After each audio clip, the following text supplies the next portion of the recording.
Stillman and Company, 102.5, 106.3 The Game, streaming live on Twitter, Twitch, YouTube, and Facebook Live. We are live today from the Busy Bee Plumbing, Heating, and Air Conditioning Game National Studios. It's like I was talking too fast there.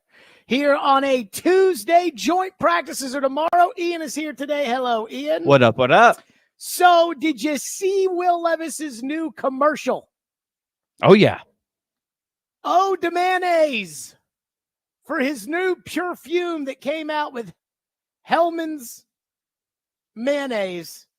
If you don't live on the internet, and I saw Mark Cuban said yesterday, 80% of Americans do not, as far as their day-to-day is concerned, live on Twitter. Mark Cuban said they didn't, so I'm going to assume that that's probably somewhat accurate, probably not 100% accurate, but maybe at least somewhat accurate, that 80% of Americans don't live on Twitter, so you probably didn't see this, but Will Levis has a brand new perfume, or I guess if it's a guy, it's cologne, a brand new cologne that's out with Hellman's mayonnaise. Take a look.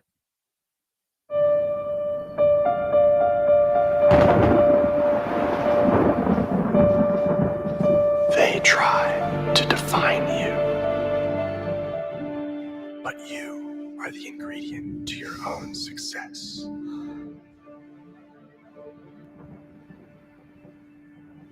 Luscious, eggy, smell like greatness. Will Levis, number 8, Parfum de Mayonnaise. Apparently it's $8 and it's sold out. Now, again, I'm not a marketing guru. I'm not trying to be cool on the internet guy. That's never been my thing. But holy crap, did that make me cringe. Oh my God, did it make me cringe. And again, you know, I think this is all kind of a joke. It's probably to get people like us talking about it. Hellman's mayonnaise, Hellman's mayonnaise, Hellman's mayonnaise. Congratulations, Hellman's mayonnaise. And Twitter, for what it's worth, thought it was hilarious.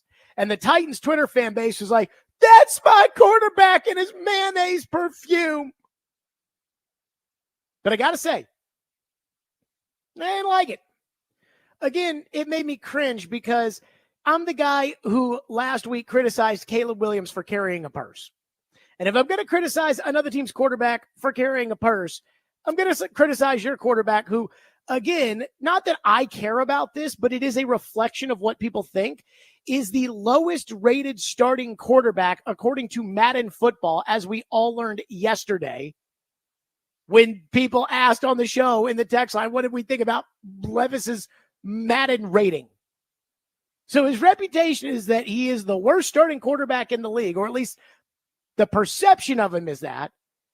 And then he does a mayonnaise perfume commercial. And look, I don't really give a rat's ass as long as Levis goes out there and lights up the scoreboard.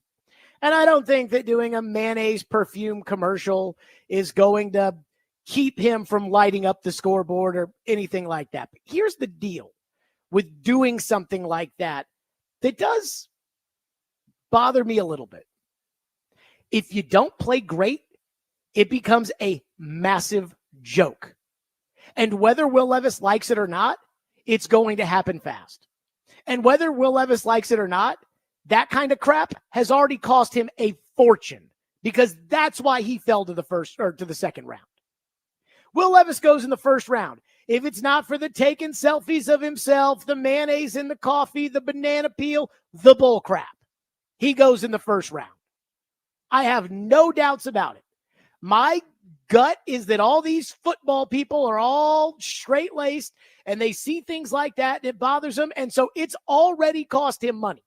I had a former general manager text me the day of the draft, and they said in the second round when Will Levis got picked by the Titans, I said, what do you think of this? And the former GM said he didn't fall because of a toe injury.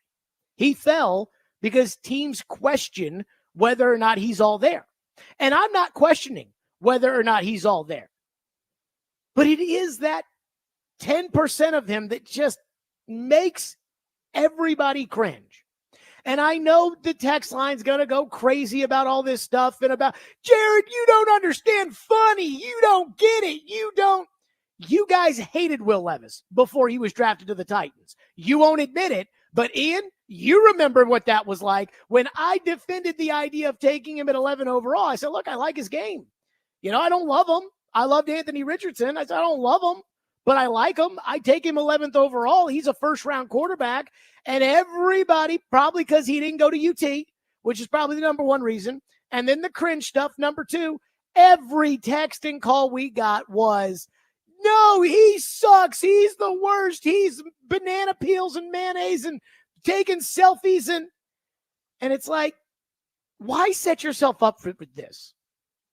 Like, I almost feel like a parent here.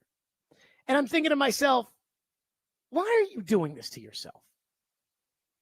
Like, is the money from Hellman's mayonnaise to sells $8 perfume really worth that? Because if you're good at quarterback, you're going to get $250 million. And again, in this league, perception does matter. Everybody thinks the Jets are a clown show. That matters. That has a damaging effect on your brand and on what people think of you, on what if people want to play with you, if people want to use you as your quarterback, if owners want to give you big checks, it all matters. And I don't think, based off of what I know about Will Levis, that this weirdo mayonnaise endorsement is in any way going to affect him as far as football's concerned. I don't think it's going to. He probably spent one day doing the commercial. He probably looked at it and said, this is probably pretty stupid, so it is what it is. And he probably got a nice check. Again, nothing like what he's going to get if he's actually good at quarterback, but he probably got a nice check. I don't think his teammates will have any problem with this. I don't think they'll really do much except for have a quick chuckle. But if Levis doesn't play well this year, he'll lose all credibility and the benefit of the doubt. Remember when Baker Mayfield had that great rookie season in Cleveland? Which, by the way, Levis did not have a great rookie season. Now, I don't think that was his fault. And we're going to figure out over time if it was his fault, not his fault, team's fault, Vrabel's fault, whatever.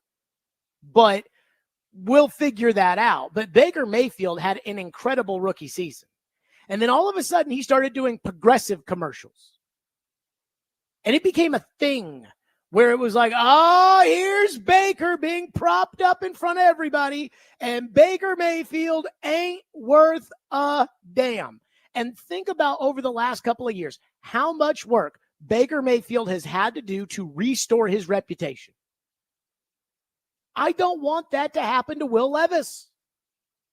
And when it comes to the Mayo and again, I see the jokes writing themselves.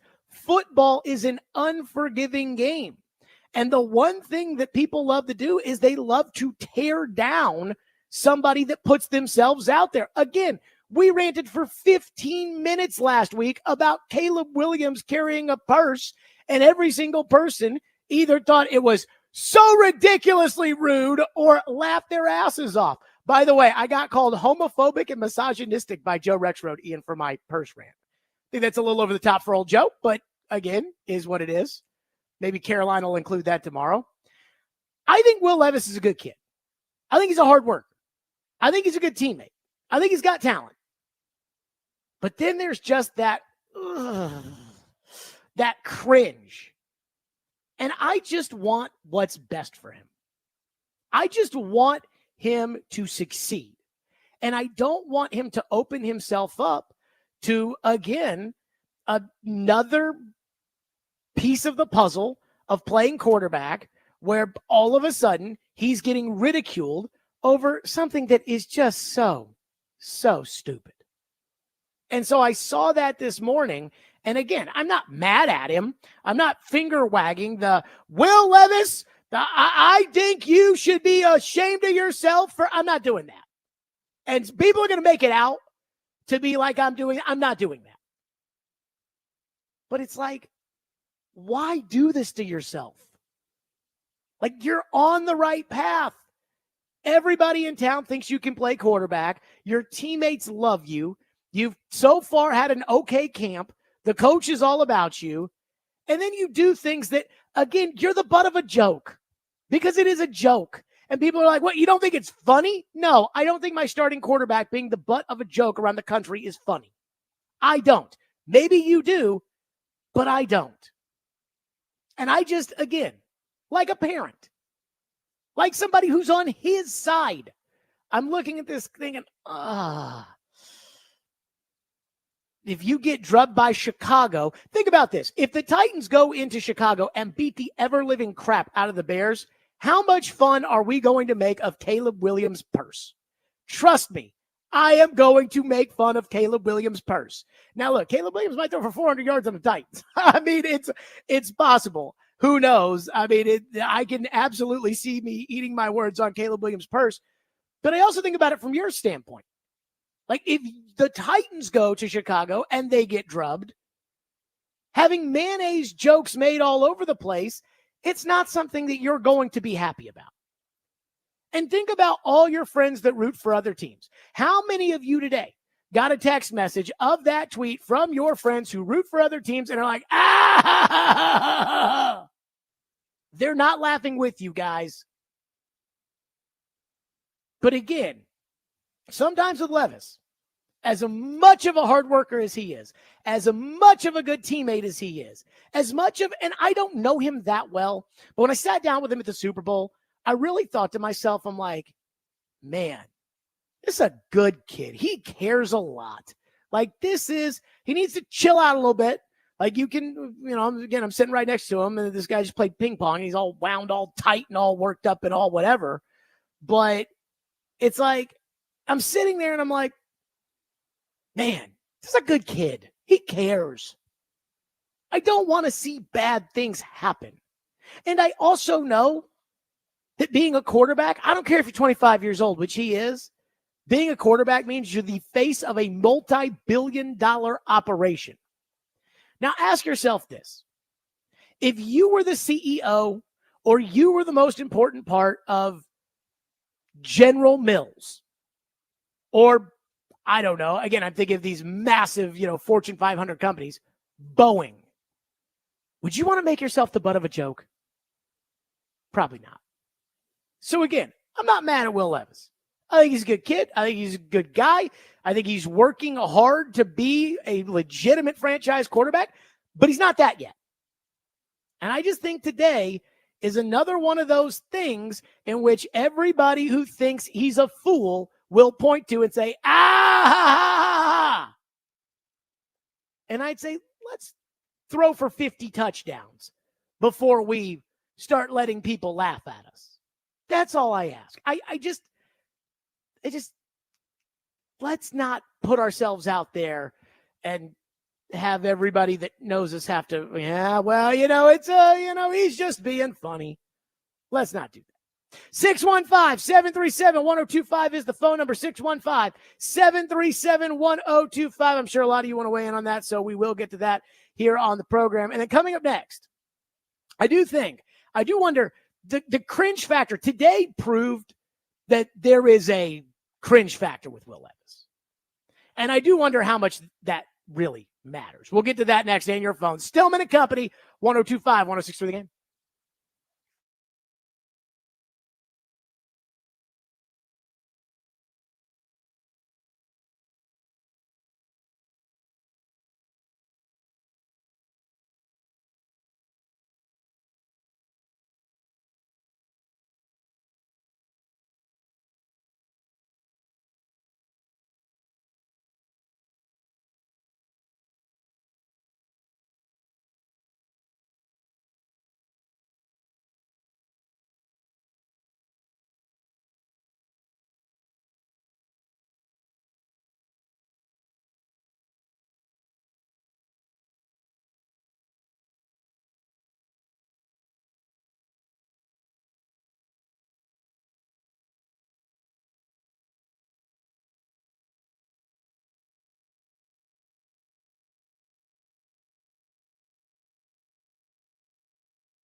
So I have a theory. Matt Jones is with us, Kentucky Sports Radio.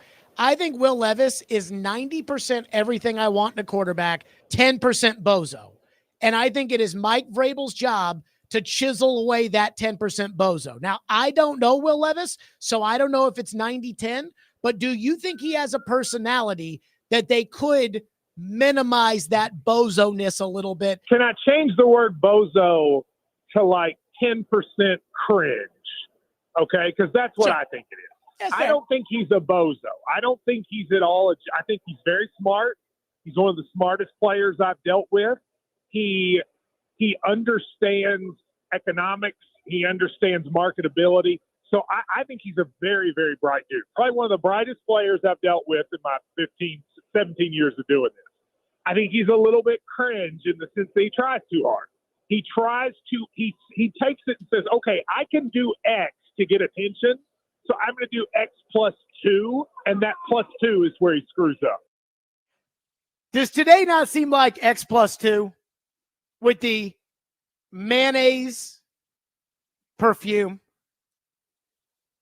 It's like, hey, look, Levis got drafted and he did his press. He's like, look, man, the mayonnaise stuff and the banana peel stuff and all of that, like, forget about that. Like, that's over. I'm all football. And then he showed up to work every single day. And I think last year earned the respect of his teammates. And there was a lot going on last year, and I thought he handled it well, right? Like, he and Malik Willis seemed to have a solid relationship. He defended Malik when the fans booed him after he had his great game against the Falcons. And then he managed the situation with Tannehill. I thought he managed it very, very well. I think he earned a lot of people's respect. I mean, he had a QBR of 33, and everybody in town wants to call him Dan Marino 2.0. But then there's, as Matt Jones said, the 10% cringe, where it's like he's smart, he's a good kid, he's a hard worker, but then he goes out and he does something, and it's like, oh. And again, the mayonnaise endorsement, that's one thing, right? Like the last year he had a commercial where he was holding a press conference about how he had signed a deal for a lifetime supply of Hellman's mayonnaise. Good for you. You know, whatever. But this is like, you're trying really hard to be funny, but the people, as I said, they're going to laugh at you, not with you. My question is this, though. I don't think you can deny what Matt Jones said. And I saw somebody in the YouTube chat said, Jared called him a bozo. Yeah, I mean, this was last year when they drafted him. So this was before we had known him on a daily basis. And I did think that there was kind of a 10% bozo there. And that was what dropped him to the second round. And Matt Jones said, can I just say not bozo? You know, he's very, very smart. Can I say 10% cringe? Sure. And now that I've experienced Will Levis for a year plus, I think that everything he just said is dead on about Levis's personality, which takes me to the cringe factor. And I have a question that I don't exactly know the answer to, but it is, does that matter at all as far as football is concerned? Now, it definitely matters for Levis because that stuff is why he fell to the second round. It wasn't a toe injury. It wasn't teams not needing quarterbacks. It was the extracurriculars. That's why he fell to the second round.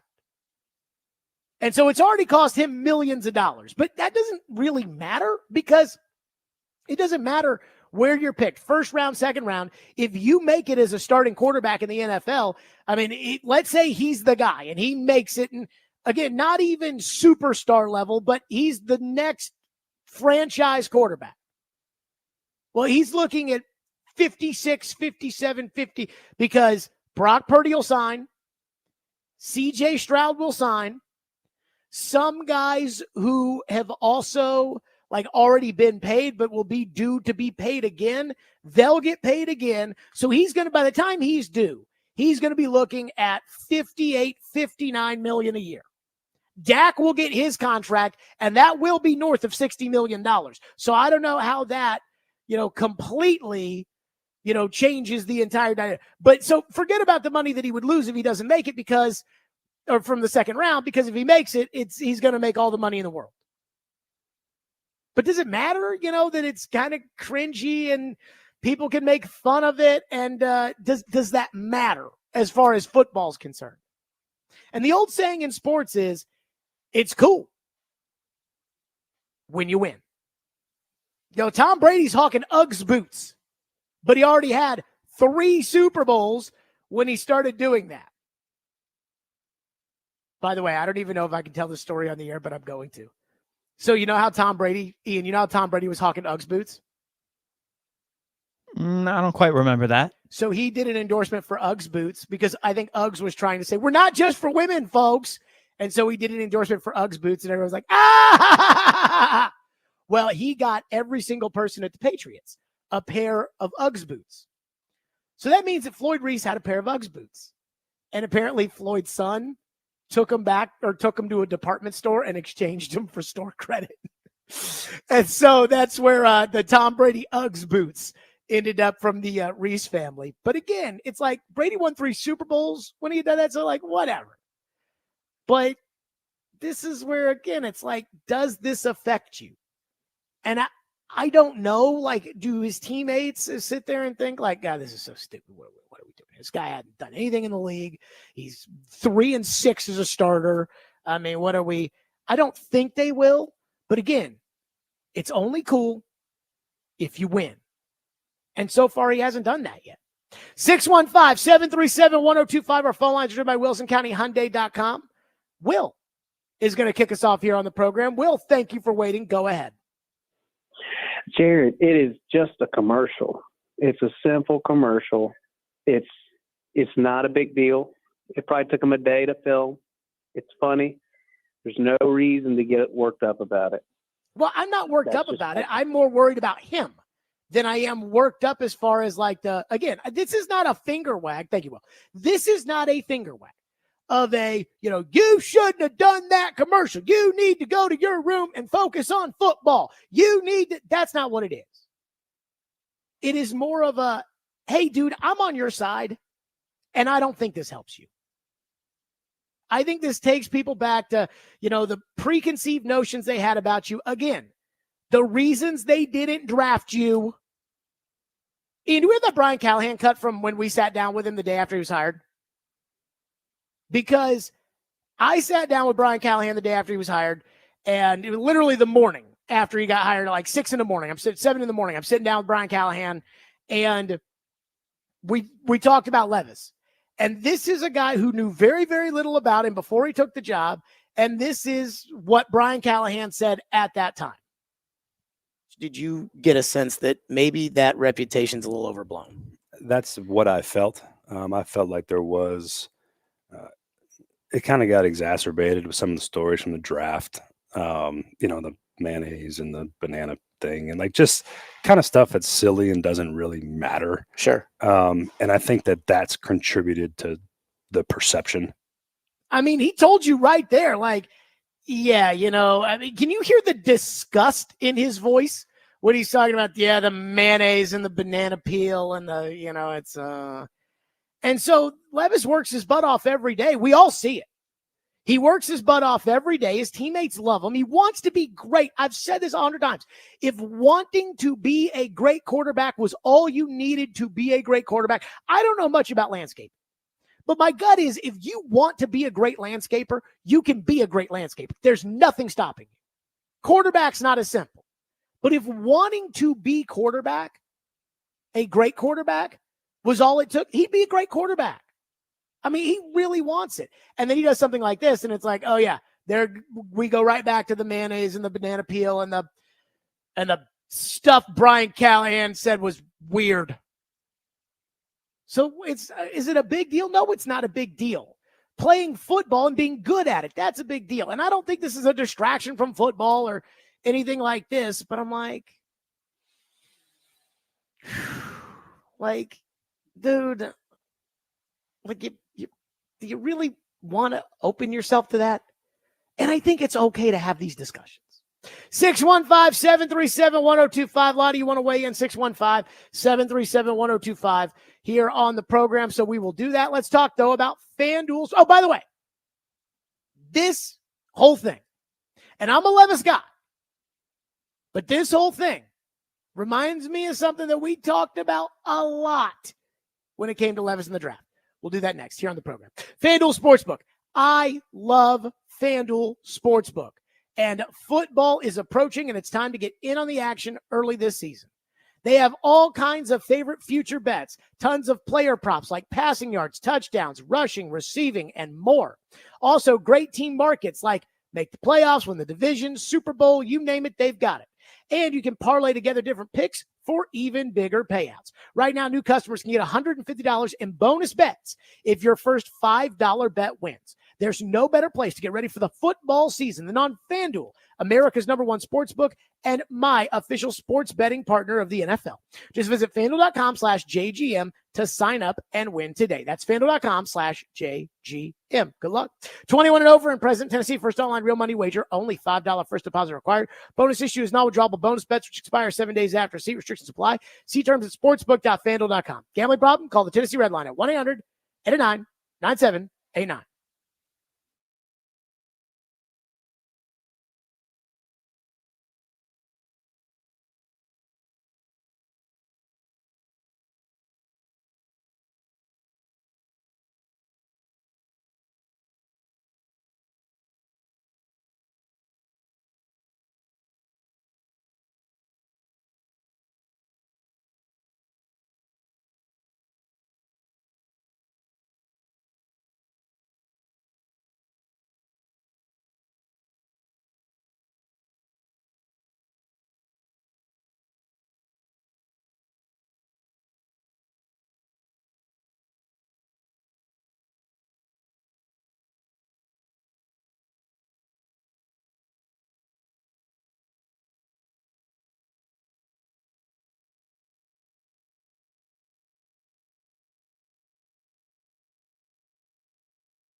Stillman and Company, 102.5, 106.3 The Game. Again, we are discussing Will Levis's cringy new $8 mayonnaise.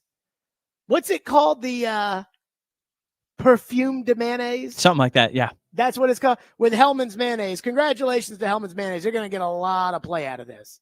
You know, this is, because again, for the bro-y Twitter audience, it's like, oh, this is so cool, bro. It was pretty funny. I mean, it made me cringe. Did it make you cringe at all? I just like that he was willing to like make fun of himself a little bit. I kind of like that about him. You know, Can we get to Corey Curtis's 4,000 yards first, though, before we start doing that? well, I mean, you asked Tavondre Sweat about all the offseason noise and all that kind of stuff. You just don't worry about that. You just do what you want to do and worry about that later. I know, but perception in this league sometimes matters. Like reputation, and it sometimes matters. And I don't like that. Yeah. But he's already on the team now at this point. So that's true. I mean, he's already lost the money that he was going to lose. At this point, what else can you do about that? Nothing. And I still don't know if it actually matters football-wise that he's got that 10% of them that's just so cringe. And that's the example of it there. Our phone line is driven by WilsonCountyHunter.com. I did say I want to get to your phones, but I do think it's funny because I ask again, like, how much does this really matter? And I was thinking about this. This was the On the Clock series that the Manning family did. Talk about just talk about selling out to the bank. The Mannings. Nobody makes more money than the Mannings. Like, they are just.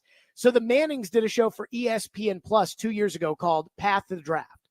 And on Path to the Draft, it was Hendon Hooker, Anthony Richardson, and Will Levis, and they went to the Manning Passing Academy, and Peyton and Eli kind of gave their reports on those guys, and it showed them interacting, and Archie was the one who was in charge of it. And so this was Will Levis in the Q&A session with Peyton and Eli.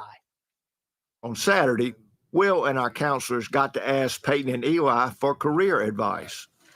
What advice do you have on the marketing side and maximizing those opportunities while at the same time maintaining the notion of your mind's in the right place and you're a quarterback? Look, trust me, I've done my share of commercials, right? No doubt about it. You think? But all right, okay. Now there's a time and a place for all of it, right? But let's make the football the priority number one. Don't give anybody a chance to say, I wasn't all in on football.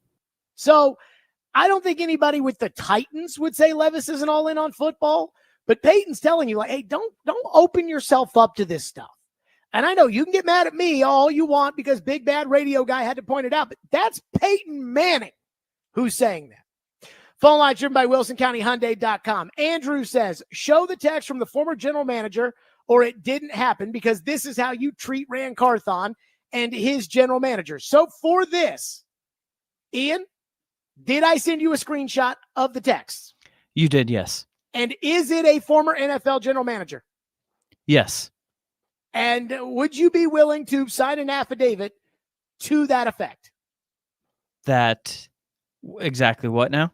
That text is real, and is it from a former general manager? Yes, that is correct. Okay, take that, Andrew, in the text line. I will be willing to open it up and let them roll. Back to your phones here. Texter into the text line says, I thought the commercial was very, very funny. Far different than Caleb Williams' painted nails and purse. Don't be so uptight. The texter then says, he does need to back it up, though. See, I agree. But I don't want, where I sit, I'm looking at Levis and I'm like, I don't want this to be a thing. I want you to be the best you can be. Like this, you don't set yourself up to be made fun of. I saw somebody in the YouTube chat said that he got paid $300,000 to do that commercial, which, look, I'd love to do a commercial for $300,000 too. I just did a FanDuel ad and it definitely wasn't for $300,000. And so that's great. But at the same time, like if you're good at quarterback, you're going to be making a lot more than $300,000. I can tell you that. Justin says, I think if Aaron Rodgers can be the diva that he is, Will Levis doing these little personality quirks and taking advantage of it in the process doesn't bother me. It's cringeworthy, but I have seen professional athletes do much worse. Do you really want to compare Will Levis to Aaron Rodgers? Because as much of a weirdo as Aaron Rodgers is, and I am going to read the Aaron Rodgers book, and I'm not much of a book reader. I am going to read the Aaron Rodgers book.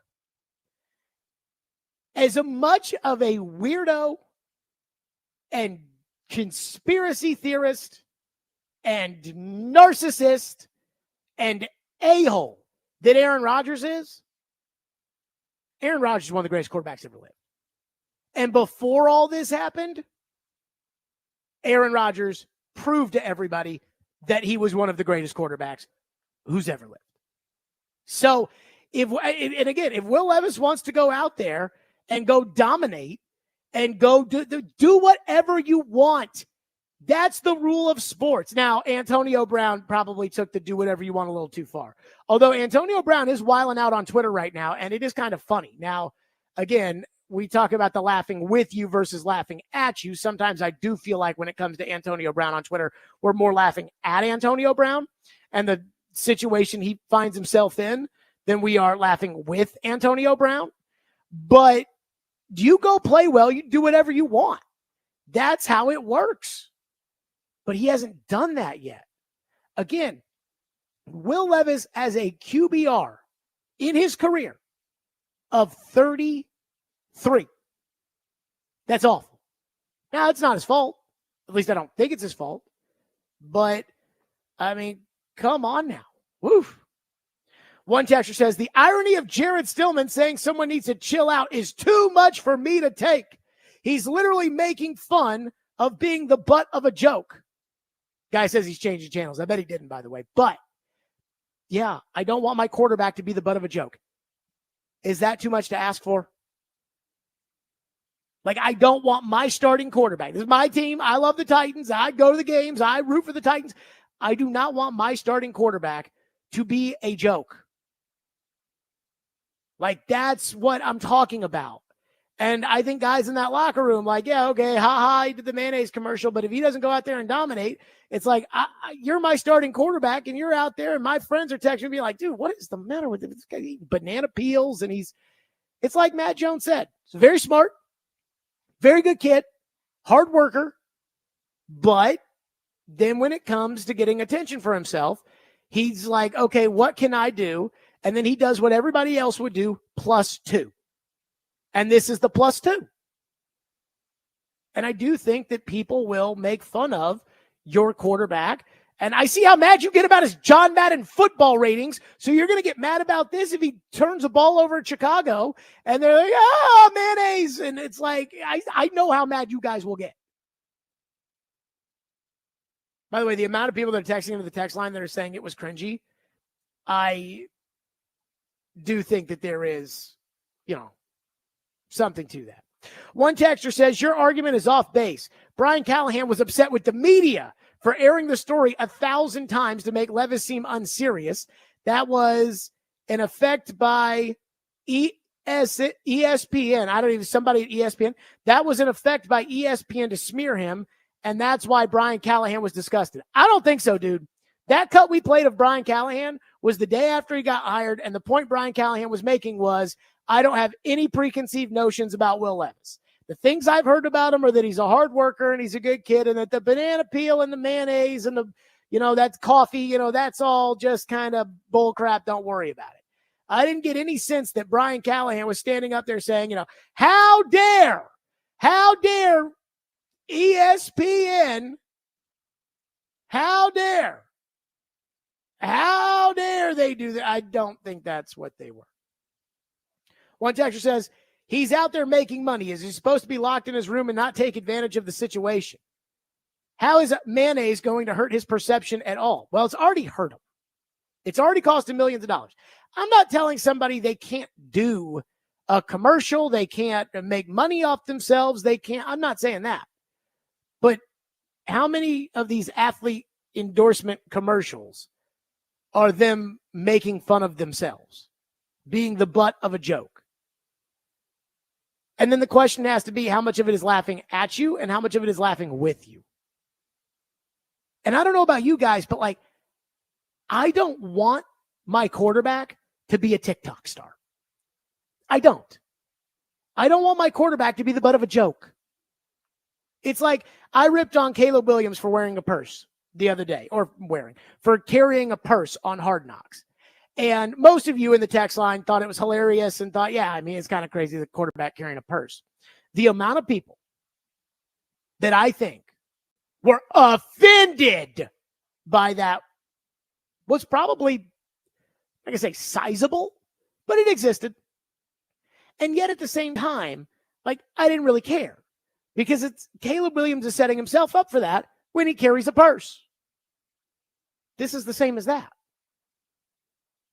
If anything, I would argue that I kind of,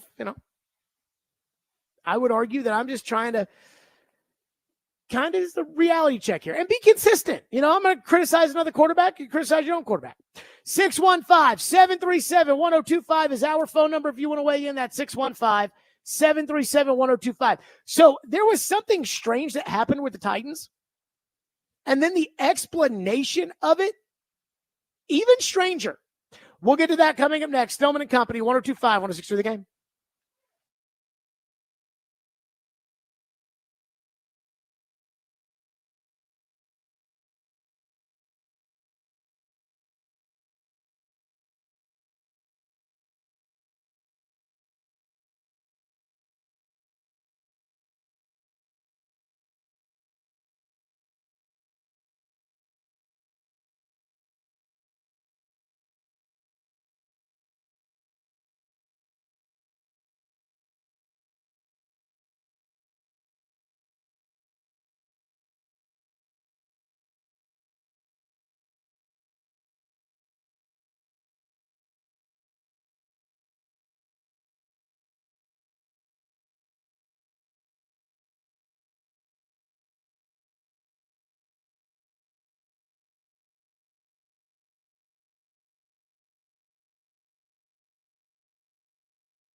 No, not at all. I was really I was taken back personally. I thought I didn't know what happened or what occurred. And I let Rand handle that, but it came out of the blue. So we were all, players and coaches were really kind of surprised by that. You never had a conversation with him? I called, try to communicate, but to no avail. And was that a competition stage there with him and Dylan and everybody else? And you didn't decide on anything at that point? Oh no, gosh, no. We're still in that phase of evaluating. That's what camp is for. That was Bill Callahan today talking about Sadiq Charles. So the Titans, what was it? Tuesday of last week, we had the analytic nerds from Sumer Sports in the studio, and all of a sudden the news broke that Sadiq Charles had decided to retire. And Bill Callahan was like, yeah, dude, we didn't know. We were shocked too. The players, the coaches, everybody, we were all shocked. Have you talked to him? I tried calling him. I tried texting him. And he didn't pick up the phone. So Sadiq Charles, who signed for a 1 year up to $2.5 million contract from Washington. They were probably going to give him the right guard spot, in spite of the fact that this is my observation, I think was kind of sucky. I thought he was terrible. And they were probably going to give him the right guard position. And all of a sudden, he just decided, I think Brian Callahan said last week that football wasn't for him. And he just one day just quits and won't pick up the phone with Bill Callahan and won't text Bill Callahan back. And I'm sure a lot of you think, my goodness, what a Fakakta situation going on with Sadiq Charles. And, hey, I hope he's okay and all that kind of stuff. I have no idea. Like, I have nothing that tells me that Sadiq Charles is not okay.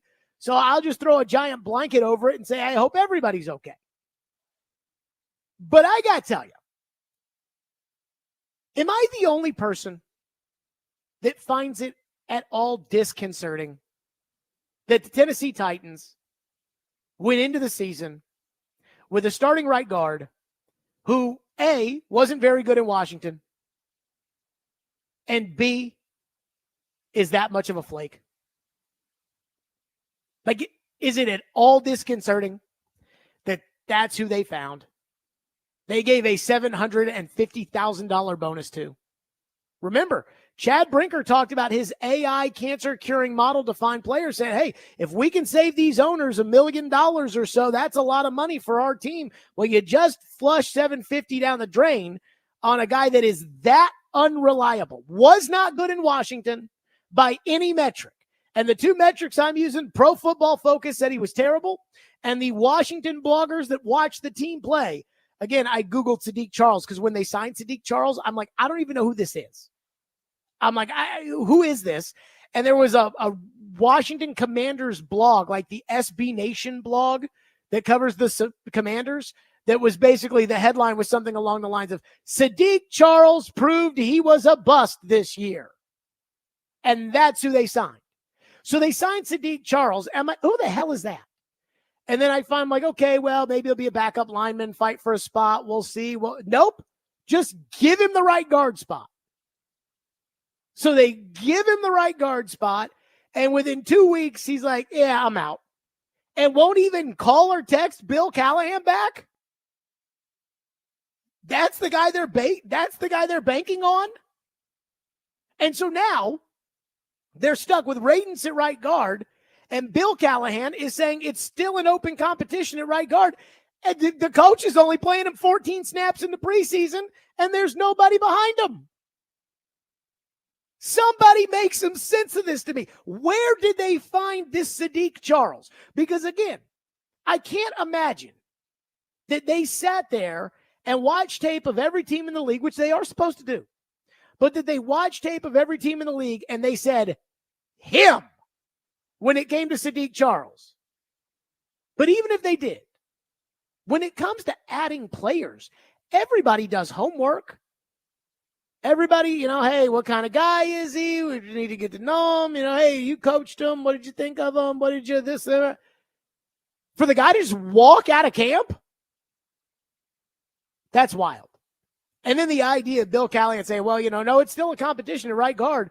Well, then maybe you should tell Junior to play the guy competing for that spot. Maybe play him a little extra so you can figure out whether or not he's going to be your starting right guard or whether or not you need to go off the roster to go get a starting right guard because there's nobody on the roster who is capable of playing right guard if it's not Radens. And the one guy who everybody's pumping the tires of, Andrew Rupchich, is playing left guard. So I got to tell you, that whole thing doesn't make a lick of sense to me. And I'll give Bill Callahan credit for telling the truth and saying, yeah, I've tried to text him, call him, but your guess is as good as mine. But it's like, can we have a better plan at right guard? Don't even get me started with the flake they've got at right tackle, the guy who's never available. But we got a right guard? Goodness gracious. Speaking of flaky, non-reliable personalities, did you see what happened to Teair Tart today? Oh, yeah. I think I saw he got released. Teair Tart released by the Miami Dolphins. Now, if you get released this time of the year, it's probably One of two reasons. One of three. Number one, you requested your release, which does happen because a guy will see I'm 6th on the depth chart and I think I can go somewhere else and go be 4th on a depth chart. So, hey, let's go ahead, give me a release. And sometimes they do. Number two, you stink. You're the 90th guy and they want to sign a backup long snapper to give him a look in camp. So in order to do so, they cut you. Number three, they don't want you around. You're a problem. It's only one of three reasons you get cut this time of the year. So when it comes to Teair Tart getting released by the Dolphins, I got to say, I don't know what happened to that guy.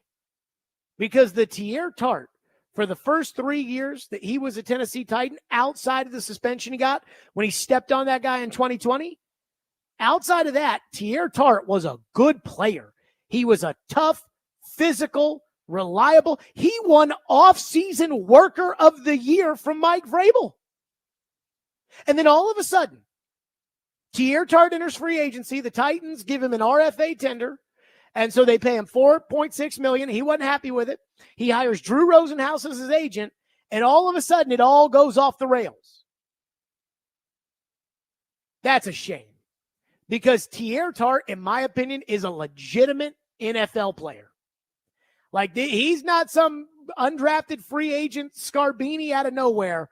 I mean, this was a dude that when his head was screwed on straight, he played some ball. And this time last year, we went down to Minnesota and watched the joint practices with the Vikings. And this is when we were talking about how good the Titans defensive line could be with Simmons and Autry and Landry and Key and Tart. When we went down, Teair Tart dominated Garrett Bradbury, a first-round pick, in the joint practices. I thought there was no doubt Teair Tart was going to sign like a 3-year, $32 million contract and was going to be a defensive lineman on some team.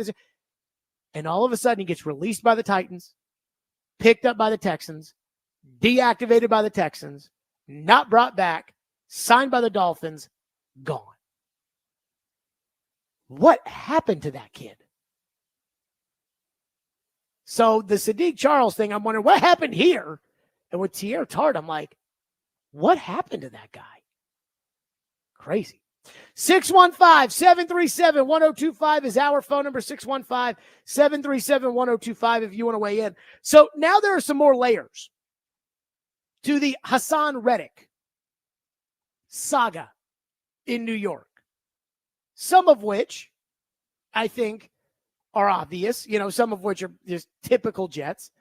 But also now we do know that if you want Hassan Reddick, there's a certain criteria you've got to get to. We'll get to that next. Stillman & Company, 102.5, 106.3 The Game.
Stillman and Company, 102.5, 106.3, The Game, streaming live on Twitter, Twitch, YouTube, and Facebook Live. We are live from the Busy Bee Plumbing, Heating, and Air Conditioning Game Nashville studios.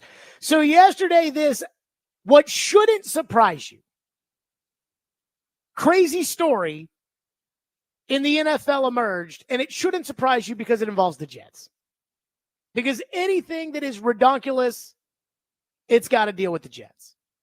So last night, of course, we know that Hassan Reddick hasn't reported, and Hassan Reddick wants a new contract, and the Jets have said that they're not going to give him a new contract. Well, they've said they're going to give him a new contract, but he's got to show up first.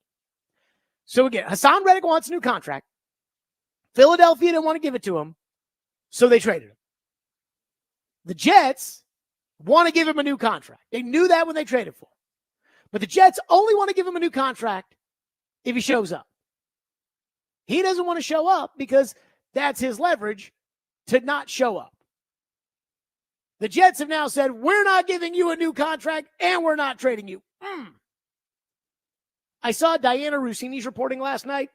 Basically, the Jets made a low ball offer to Reddick when they were acquiring him, which is so stupid, right? It's like if you're going to trade for somebody, you want to have the contract done. That is if you're a bright organization. You want to have the contract done before you make the trade because then you lose all your leverage. Well, they made a low ball offer. He said no. They traded for him anyways. It was their understanding, according to Diana, that he would show up and they could work out a new deal. That apparently was not his understanding. As Diana said, all trust has been lost between two sides. Let me say this. I don't see why Hassan Reddick would lie about that. But I can't see why the Jets would be stupid enough to screw it up. But there was a nugget from Charles Robinson that was included in his story today at Yahoo Sports, the same old Charles Robinson that goes on Robbie and Joe every week. And in the story, he talks about the kind of money that Hassan Reddick is looking for. Hassan Reddick, who's making $14.25 million this year, wants a contract, according to Charles, quote, the Eagles traded Reddick to the Jets in order to avoid this very same impasse, knowing they would not be willing to fulfill an extension demand that was expected to average upwards of $25 million per season. However, the Eagles are in line for some of the consequences of the standoff between Reddick and the Jets is not resolved, as the third-round comp pick was tied to performance escalators this season that could have made it a second-round choice. So the nugget in there that matters, $25 million. My guess is Hassan Reddick wants a 4-year deal that is really a 3-year deal at $25 million per, and they probably would be willing to take a 3-year deal that's really a 2-year deal. So if you want Hassan Reddick and you're the Titans, we have to at least think about a 3-year deal that is about $50 to $55 million guaranteed. Boy, have the Titans signed any deals lately that are essentially 2-year contracts at $55 million guaranteed? How about L'Jarius Sneed? How about Calvin Ridley? I think Sneed's deal is really 2.5 guaranteed on a 4-year deal. Ridley is a 2-year deal guaranteeing $50 million. And then the other years, I think it's a 4-year contract. The other years are essentially team options. So let's go back to what we said yesterday. Because a lot of people just want the player. They think this is Madden football, and they can just turn on the trades and say, make the deal, and let's get Hassan Reddick. Hassan Reddick would be the best player on the Titans front, and that includes Jeffrey Simmons. If they were to acquire him in a trade, he would be the best player on the team. That being said, here's what it would take. 1, Denard Wilson's approval. I said that yesterday, and I stand by that. I have no idea if Hassan Reddick is a good guy.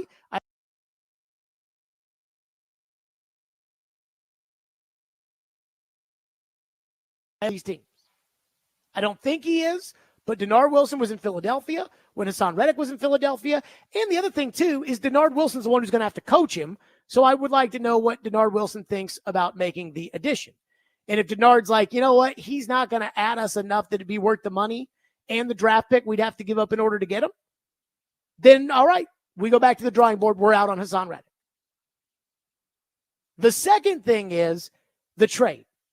Now, I'm not interested in trading for Hassan Reddick with the Jets. Now, I know the Jets have come out and said, hey, we're not going to trade him, but I can't tell you how many times I've seen we're not going to trade him. Or I plan to finish my career here only to see Freddie Freeman play for the Dodgers. So I've seen this stuff happen. This wouldn't surprise me if the Jets end up trading Reddick. I'm not sure there's really an end result here because I think both sides are pretty dug in. So I don't think there's really an end result that keeps Reddick on the Jets. But I said yesterday I would deal a 2024 fourth and Arden Key to the Jets in exchange for Hassan Reddick, knowing that it's a distressed asset. I compared it to a couple that buys their dream home only to get divorced before they even move in. You put that baby back on the market, you ain't getting what you paid. But realistically speaking, given how stupid the Jets are and how much the Jets are an organization that never makes the playoffs, in large part because they care about what the back page tabloids say about how good they are or they aren't. So they're going to want a trade that looks good. So you're probably going to have to give them a second round pick. So now we kind of have the parameters. Second round pick, and you're going to have to give him $25 million a year. You're probably going to have to guarantee him 2 years. So let's just call it $50 million over 2 with you can add 2 or 3 years in case at 33 and 34 years old, he is still legit, then you can pay him that money. Now, do you want to do it?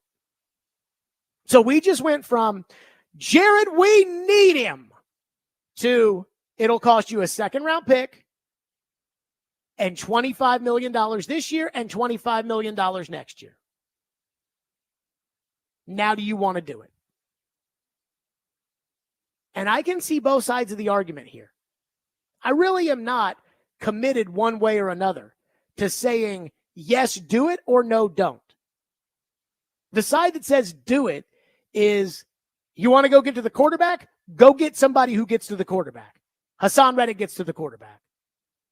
If you were to bring him in here and he were to get you 12 sacks with Landry's 10, with Simmons, and hopefully Tavondre Sweat, hopefully that was just a little preseason, hey, he just didn't really do anything. Not that he isn't capable of making a difference, but you want to go get to the quarterback. You want to help your young quarterback develop.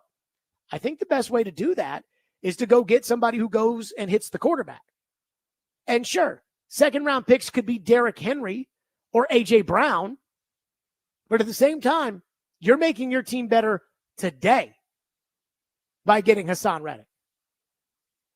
You're making your young quarterback better today by making that trade.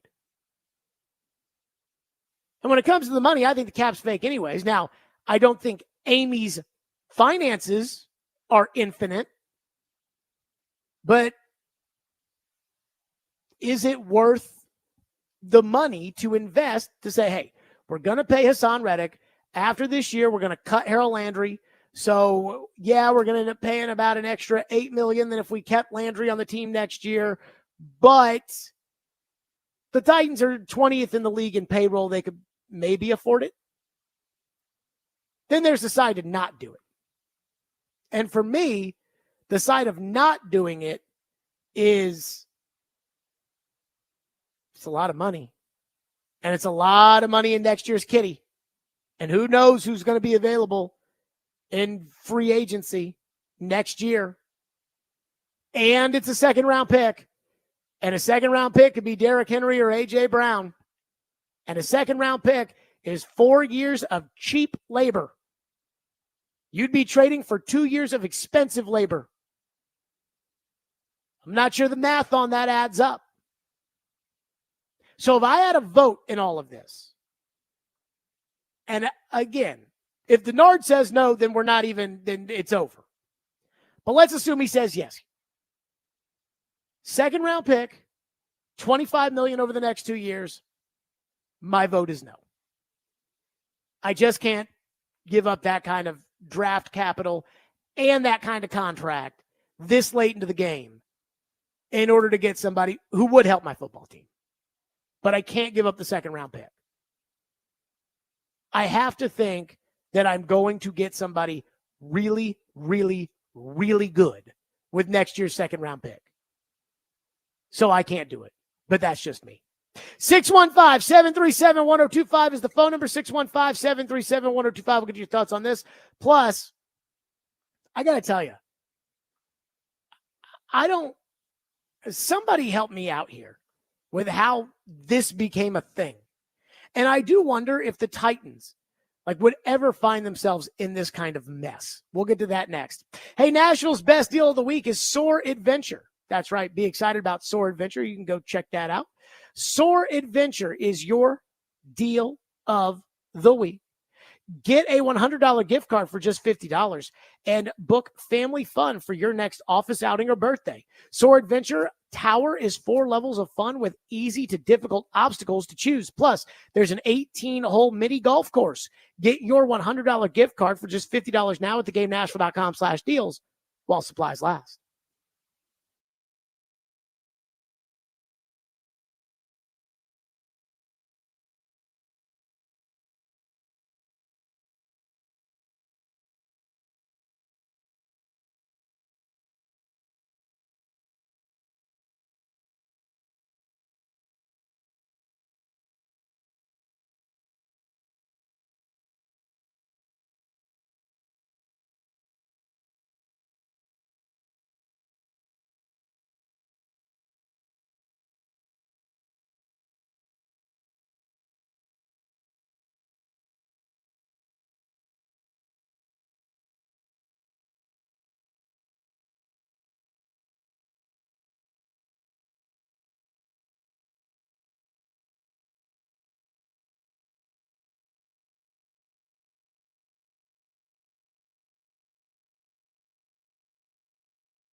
Hassan Reddick from a very long time ago when he wanted a new contract and the Eagles decided we're just going to trade him. They've got that great rotation of pass rushers. You have a guy who wants more than you want to pay, but he wanted out or a contract. So they don't give him the contract and they give him a way out. And we've been saying this from the get-go. And this applies to, and I'll go through the ones that I always mention. Yeah. Laramie Tunsil when he was traded from the Dolphins to the Texans. Right. Jamal Adams when he was traded from the Jets to the Seahawks. And Jalen Ramsey when he was traded from the Jaguars to the Rams. When you trade for a guy who wants a new contract, you make a new contract a condition of the entire transaction, because once you've given up assets for the player, all the leverage goes to the player as the player waits for his new contract. So why would you ever do it? Why would any team, and this should be the shining example that we can plant a flag for the other 31 teams to realize, never, ever, with no exceptions, trade for a guy who wants a new contract unless you have the contract done and you say to him, we're not trading for you until you sign this. That was Mike Florio earlier today, and I was so disappointed in two people I work with at SiriusXM. Adam Shine, who hosts the mid-morning show on Mad Dog Sports Radio, good guy. You know Adam Shine, CBS, he's got the real, projecting, booming voice, Adam Shine. And one of his producers, the great Bob Stew, I like both guys. But they were both like, way to go, Jets. Way to stand your ground, Jets. And I thought, really? The Jets? Like, good job, Jets. I'm thinking, again, example number 8,000 of the Jets, specifically this regime being so stupid. Congratulations. You traded for a guy. This guy has been one of the best defensive players on the Eagles. I remember people saying in 2022, when he had like 16 sacks and he sacked Brock Purdy that got him hurt in the NFC title game that got him to the Super Bowl. I remember people saying he was more of an impact on the defensive side of the ball than A.J. Brown was on the offensive side of the ball for them. Now, I don't know if that's true or not, but that's what they said. So the Eagles, who like Hassan Reddick, realize, hey, he wants top of the market money, and top of the market, well, I guess top of the market's in the 30s, but he wants high-end money. He's making 14. He wants 25. We're already the second or third. We already have the second or third highest payroll in the NFL. Nah, let's go get Bryce Huff for, what was it, Ian? $10 million is what they're paying Bryce Huff? Something like that. I can't remember exactly off the top of my maybe head. they're He had paying 10 him sacks. 17. He had 10 sacks. Yeah. That's what it was. Let's go get Bryce Huff, and not who's younger and it will cost less. And let's go get Bryce Huff. And we're not going to come close to Hassan Reddick. So then let's see if we can find a suitor for Hassan Reddick. And Ian, what would they have done if nobody in the league wanted to pay Hassan Reddick $25 million and trade a draft pick for him? What do you think the Eagles would have ended up doing? Either keeping him or cutting him. They would have cut him. If Hassan Reddick was like, I'm not showing up without a new contract, they would have signed his replacement and they would have cut him. 3 for 51 for Bryce Huff. So it's a 17 per year around average salary. That's how business in the league works. In March, when you've got money, your owner gives you a budget. Their owner gives them more money than your owner here in Tennessee gives you. You set your budget and you say, okay, we can't fit in $25 million at that spot. Well, I want $25 million. Okay, well, we need to go find somebody else. Then you ask around the league, would anybody be interested in this guy? And you can get him now before he can pick where he goes, and you can sign a deal with him similar to Brandon Ayuk right now. And the Jets said, we'll take him. And they said, we'd like to work out a deal. He said, all right, I'd like to do a deal. They said, apparently, according to Diana, a low ball offer. And he was like, no. Well, we'll get a deal. We'll make the trade anyway. I mean, again, another stupid thing for the Jets. And there's no doubt to me that if we apply the duck theory, that this issue is the Jets, once again, are complete and total morons for the umpteenth time. Woody Johnson, the owner, is a moron. Joe Douglas, the general manager, is a moron. And Robert Saleh, the coach, is a moron. And it led me to asking myself this very peculiar question. And I don't know why I asked it this morning, but I thought, if you were to put Brian Callahan, a rookie head coach, in New York, could Brian Callahan keep the Jets from being this much of a gong show? Now, remember, I know that while the owner is the most important, right, but bad owners have been carried by good coaches and GMs at times. Nobody thought Jim Irsay was a total cuckoo for Cocoa Puffian until they realized, oh, actually, Bill Polian and Tony Dungy know what they're doing. And now Bill Polian and Tony Dungy aren't there, and it's, oh, God, did you see what the Colts did? Again, the owner can do whatever he wants. So if Al Davis wants to commandeer the Raiders and make them look stupid, there's nobody that can say no to that. But sometimes, again, bad owners, the F- owner in Kansas City can be carried by Andy Reid. So if Brian Callahan was with the Jets, and again, this is a total what-if scenario, but I was sitting there thinking about it this morning. Could Brian Callahan coach the Jets? Could he manage crazy owner, bad general manager, weird quarterback, and the New York media so that it wouldn't be this unmitigated disaster of the mess that it's become? And call me crazy. This might be a little bit of a homer take,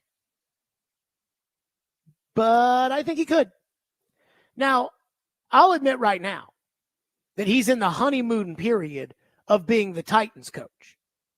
He hasn't lost a game, and his style contrasts so sharply with that of his predecessor, Mike Vrabel, that it does feel like he's a breath of fresh air, and that the mood all around here is, hey, you know, everything's better, even though I don't know if he can really coach. But the two things that I feel like are totally lacking when you see an organization do something so stupid, like not even Jerry Jones, and Jerry does some stupid stuff. He waits to sign every big contract, which means you're going to be paying top of the market all the time. These teams that know they have great players, they try to sign them after 3 years because they don't want to pay. Take Trevor Lawrence. They want to pay Trevor Lawrence 55. They don't want to pay Trevor Lawrence 62. Jerry won't do that. But even Jerry has more than the Jets. Because what the Jets don't have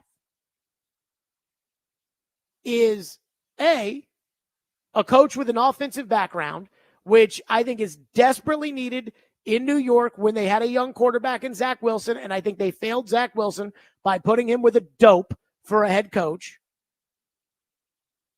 And two, a coach with common sense.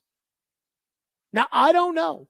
Could Brian Callahan be as open with the media in New York as he is with the media in Nashville?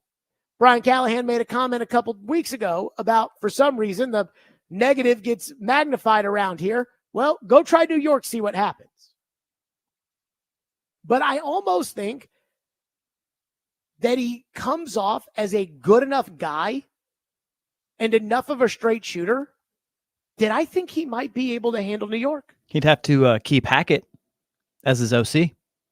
Well, I mean, they're going to do things his way if he's the coach. Yeah. Like that's the... You know, Aaron Rodgers is going to throw a little hissy fit if you take him away. I think he can manage Aaron Rodgers without Bozo. I think Hackett and Todd Downing. I think that, again, I think he can have his own coaching staff in there. Nick Holes and Bill Callahan and all the guys he has now. And I think, again, this is the common sense. And again, the way Brian Callahan comes off, that he could sit down with Aaron and basically give Aaron the, hey, I know I'm a rookie head coach, but we're going to do things my way, and get Aaron to walk out of that and think, okay, I can do that. Maybe I'm wrong.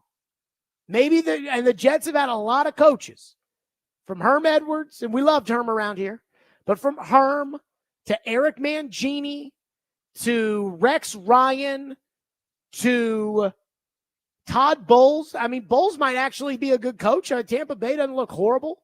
They made the playoffs last year and they got to the divisional round with Baker at quarterback. I don't think Bowles is crazy, but Bowles didn't work out there. And then, Adam, God, they've had some bad coaches. Adam Gase and now this bozo. And I think in a lot of cases, they kind of lacked common sense. And I look at the Jets and I'm like, the only reason this happens is because everybody there is stupid. From the owner to the general manager to the coach. And that's how you end up with this. So maybe I'm a homer in saying that I think that if Brian Callahan was the coach of the Jets, that this would not be as much of a tire fire as it is. But I just think he's got the common sense. And again, he comes off as a good dude. Is he a good dude? I think he is. I know him a little bit. I think he's a good dude.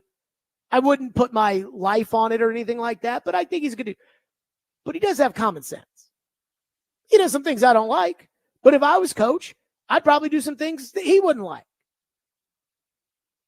But again, this is such an unforced error by the Jets. Going all the way back to March. And nobody over there was smart enough to figure out something that everybody knows. And I do think that your coach could avoid that issue. Again, maybe I'm a homer. Who knows? 615-737-1025 is the phone number if you want to weigh in. 615-737-1025 here on the program. Coming up next, we'll get to your phones. And speaking of Mike Vrabel, there is an article at ESPN about Mike Vrabel. We'll get to that later this hour as well. 615-737-1025 is our phone number here on the program. Tune in to 94.9 The Fan today as the Sounds take on Durham at 5:35. Coverage available on the 94.9 The Fan app. Sounds baseball on 94.9 The Fan, presented by Twin Peaks, Family Leisure, 5 Points Roofing, Call to Vet Clinic, and Busy Bee Plumbing, Heating, and Air Conditioning.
Joe Douglas is what we call an old school GM.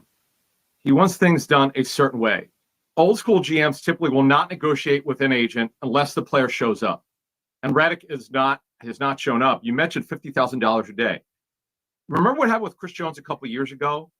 And he wound up really not getting what he wanted until last year, of course, when he got his deal done. So it doesn't help you by not showing up. Half of life, as they say, is showing up. And it's not like the Jets didn't know that he wanted a new deal. They talked to his agent and Hassan at the time of the trade, but they could not get that deal done then. And now you fast forward to now, and you have an ugly situation. Now, Will McDonald, by the way, the first-round pick out of last year, out of Iowa State, I'm told, has done very well in his place, but he's not as accomplished, obviously, as Reddick, who, by the way, turns 30 this fall. He's scheduled to make just over $14 million. None of that money's guaranteed. Reddick, I'm told, wanted somewhere over $25 million a year was what he was looking for. I don't know how we'd view it now that the Brian Burns deal got done, which is over $28 million. Now, Burns is younger, no question about it, but Hassan's a terrific player, great for the community. And by the way, we have to remember this. He's from the New Jersey area. This is a great way to end his career if he gets his deal. And this is not what the Jets wanted. That was Adam Kaplan talking on what's called Sports Grid, whatever that is, talking about the Hassan Reddick deal. And again, I think this is crazy. And if you're a Titan fan and you want Hassan Reddick, here's what it takes.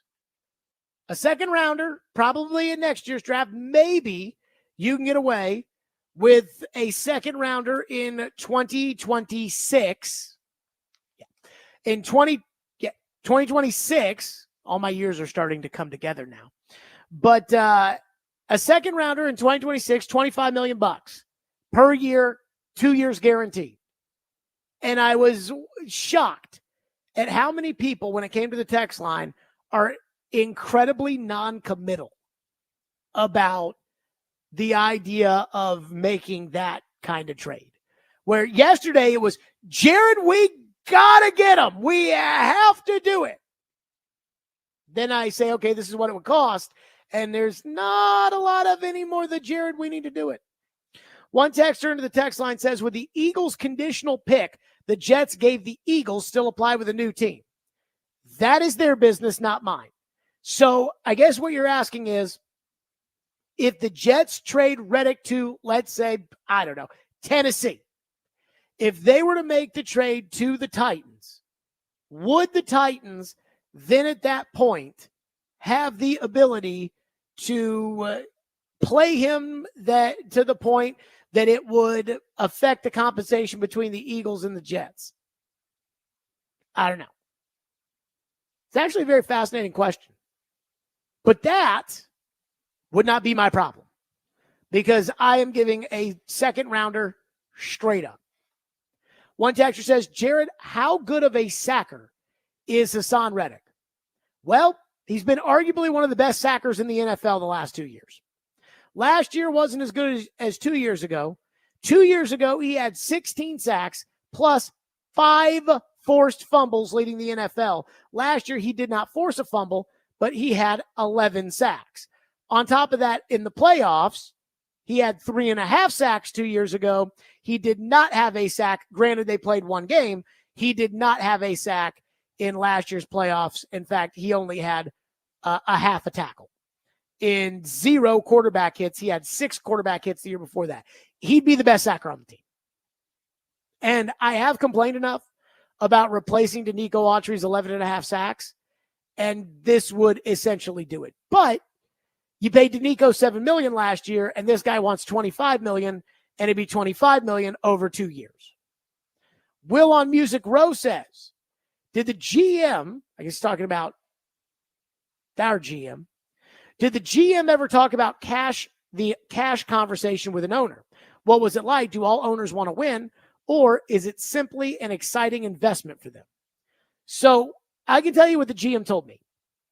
Because every time I talk about the cap being fake, people will say to me, Floyd Reese didn't think the cap was fake, Jared. And I'm like, well, I don't know that. What I do know is I remember during the COVID shutdowns, we were talking about the cap. And he was talking about how the rules are different than when he was GM. And he really highlighted void years.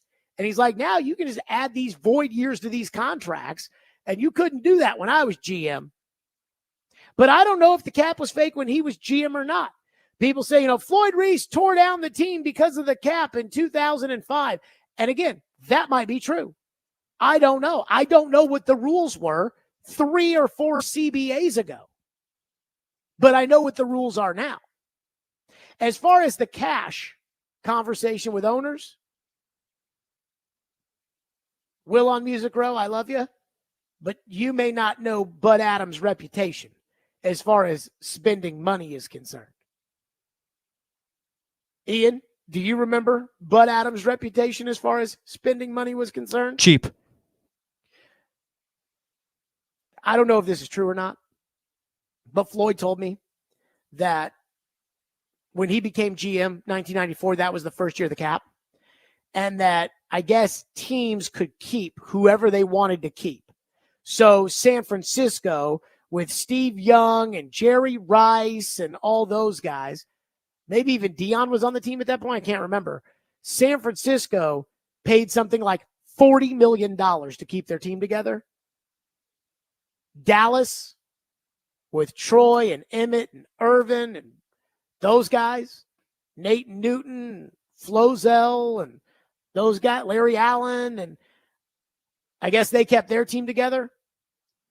Floyd did an estimation of what it would cost to keep the 93 Oilers together. That's the team that honestly could have won the Super Bowl, but they were just a little too crazy. And the number was $30 million. And Bud Adams gave him $3 million. So, I mean, you want to know, what's the conversation like about owners wanting to win with Floyd? What did Floyd say about it? I just know what Floyd's experience with Bud Adams was. Bud Adams would have never been like Jimmy Haslam in Cleveland, who will spend through his ass. He might not win a game that matters because Deshaun Watson's his quarterback, but he will spend through his tuchus in order to win. Because I think in his case, he's viewed as a failure, and I think that it's more important to him to not be viewed as a failure than the money. Jeffrey Lurie in Philadelphia, he'll spend the money.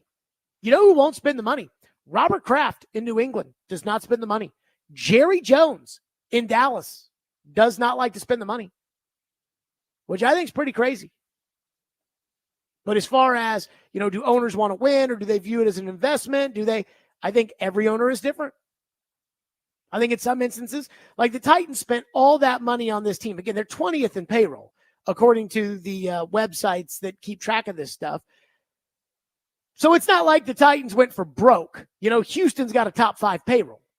The Titans don't, but the Titans, they spent a significant amount of money this offseason. Part of me thinks they did that in large part because how are they going to ask you to buy a PSL? This team might not be any good this year anyways. But how are they going to do it to ask you to buy a PSL if there's not a Calvin Ridley and a L'Jarius Sneed and at least names that get you a little excited to show up to the football field? One texter says, what if Mike Vrabel were the coach of the Jets? That would be interesting. But I think we know that Vrabel and Rodgers could like each other or hate each other. So I think that Mike Vrabel would be an unmitigated disaster in New York. Number one, Rodgers, yes, he's the quarterback, but Rodgers, his player persona does not strike me as a Vrabel kind of guy. The demanding certain things. I want this player. I want that guy. I want this coach, this coordinator. I don't see that meshing with Vrabel. And I think as far as the media is concerned, I think Vrabel can handle the national media pretty well, but the daily local New York media, that might be a little tough on him. That might be a little too much for old Mike Vrabel. So what do I think about Vrabel in New York? I think Callahan can do it because I think Callahan's got some common sense, and I think Callahan comes off as a really good guy. And the people in New York, and again, we're in the honeymoon phase too, but I think the people in New York would like that. Vrabel, I think they'd like him for about 25 minutes, and then when he wouldn't disclose anything about any injury, about any player or anything in practice, they'd get pretty fed up pretty quickly. That's just my gut on it, but again, it's all hypothetical. Who knows?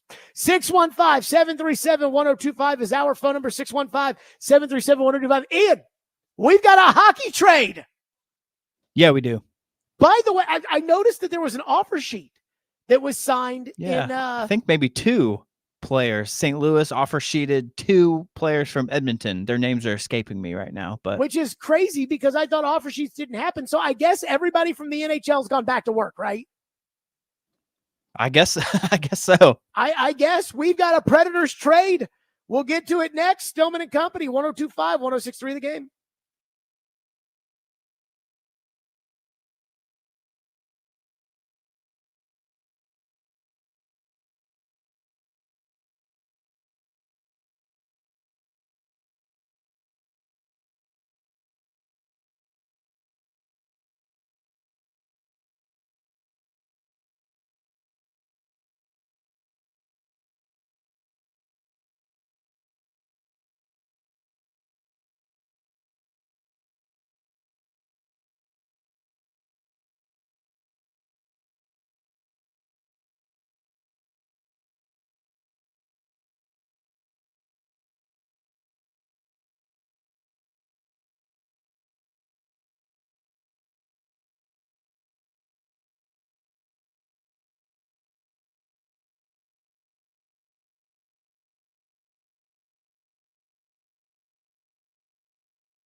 Are you kind of comfortable with where you are, or do you envision needing to create a little bit more? Well, I think what I want to do is, and I try to do this with our players. I'm probably going to look to do a move or two just to create a little bit more separation so that we do have that. But the great thing is that we've got lots of depth within the organization, and at a entry level guys that are young that we can use. So I think we're okay. But I'm probably looking to move probably at least one guy. That was Barry Trotz. Ian, when was that dated?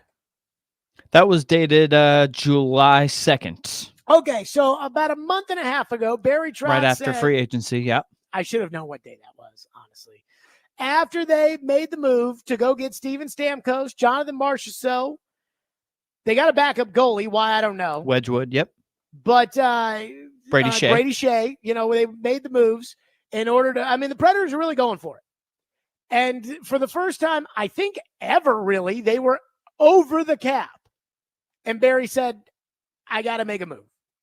And the one guy who everybody circled was Cody Glass at $2.5 million, who at one point in time was a top 10 draft pick. But as we know with all sports, that doesn't mean you're any good.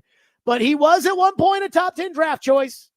So the Predators have today, according to Elliot Friedman, they have traded Cody Glass to the Pittsburgh Penguins. Jared, what do you think of that trade? I don't know, because I don't know what else they had to trade. My guess is they got all those second-round picks next year.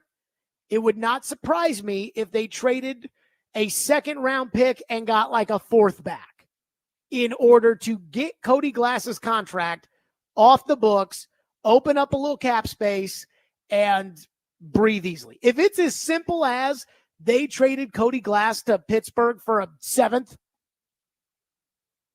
I will do a cartwheel. I will be so excited. It cannot be that simple.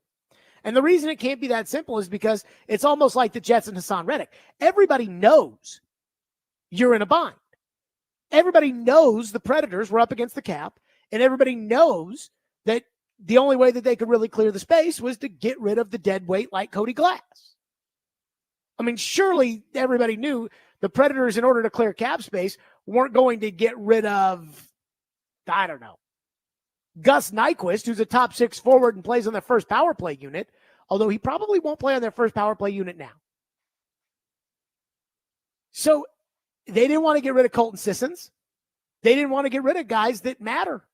And so it was like, okay, Cody Glass. And then there's a question of whether or not Tommy Novak is dead weight or not. They're going to really give Tommy Novak, I think, a real opportunity. What I think they're going to do is they're going to give him the first crack as the second line center this year with Steven Stamkos on the left wing and Jonathan Marchessault on the right wing. They're going to keep the first line together with O'Reilly, Forsberg, and Nyquist. And we're going to see if Tommy Novak can play or not. My bet would be that he can't, but I'm optimistic that he can. Cody Glass, optimism sailed away for the train station a long time ago. Now, I got to know something, because I respect Kyle Dubas, who is the general manager of the Pittsburgh Penguins, way more than old man Hextall, who was running them before, that took Mikhail Granlund for nothing. But I got to know, what did the Predators give up in order to get rid of Cody Glass? Also, does anybody care that they got rid of Cody Glass? Cody Glass last year played in 41 games and had 6 goals, and 3 of them came in one game. And you want to know why he scored those 3 goals that night, Ian, against Colorado? You made fun of him? I went to the game with Vingan, and we're sitting there, in the seats, and I turned to Vingan, early shift in the game, Cody Glass is out on the ice, and I turned to Vingan and I said, I don't know if Cody Glass is going to make it. I just, they try and they try and they try and they try, but he never does anything. And then he went out and had a hat trick, and it represented half of his goals for the entire season. It was obvious that Andrew Burnett didn't want him. Just like it's obvious now that Andrew Burnett doesn't want Tomasino. It was obvious. So when looking at the roster, knowing that they were over the cap, knowing that hockey cap is real, they were going to have to make a move. Glass was the one guy that it made sense with, and I'm like, but you're going to have to sweeten the pot. So now we await with bated breath. What did they do to sweeten the pot? Ian, you want to take a guess? What it was to sweeten the pot? Let's do this now. Let's. It's kind of like a baby pool, right? Like, what day is the baby going to be born? How many pounds? How many ounces? Let's do this. What do you think the details of this trade are? Good question. I think you're probably pretty much on course there with Glass and a higher end pick, and then maybe in return you get a lower round pick just to kind of, make it feel like you got a little something back. So I think that's probably around accurate. I would say Cody Glass and a third for a sixth. Cody Glass and a third for a sixth. So by my count, the Predators have 2 seconds. No, excuse me. Next year, 2 firsts, 2 seconds, and 3 thirds. So if they do not have a seventh, so if they dealt a third next year and got back a sixth, I mean, that really wouldn't be that bad of a deal. And plus, something like that. It'll be something like that probably. How many third round picks, matter in the NHL? According to this, before the trade, I think this is before the trade. Before the trade, the Predators had $595,000 in projected cap space. Mm-hmm. So this would put them at about $3 million in cap space. Yep, 2.5 for Glass. I think they probably would like a little bit more, but they always have the option to LTIR somebody. And I know this. 3's a good start. Barry will be willing to LTIR somebody if he has to. And what I mean by that, when I say Barry, I think what I'm really talking about is ownership. I asked somebody who would know last year. I said, what's the deal with Vegas? I mean, they put together an all-star team, and then they put everybody on long-term injury reserve, and so they have infinity dollars to play with come the playoffs. And the person with the Predators looked at me and said, "Oh, our time will come. Our time will come." And then I forget, it was in The Athletic. It was one of those reporters, I don't know if it was Pierre, but it was one of those reporters that said that they talked to a general manager about the LTIR rule, and the general manager said, "Well, I think it's bullcrap, but I don't want to dump on it because I might need it." And I'm like, that reads as Barry. Like, just brutally honest. I think it's over the top, but I may need it one day. So, unlike these politicians, they're like, "How dare you?" And then they do it, and they're like, no, this is different.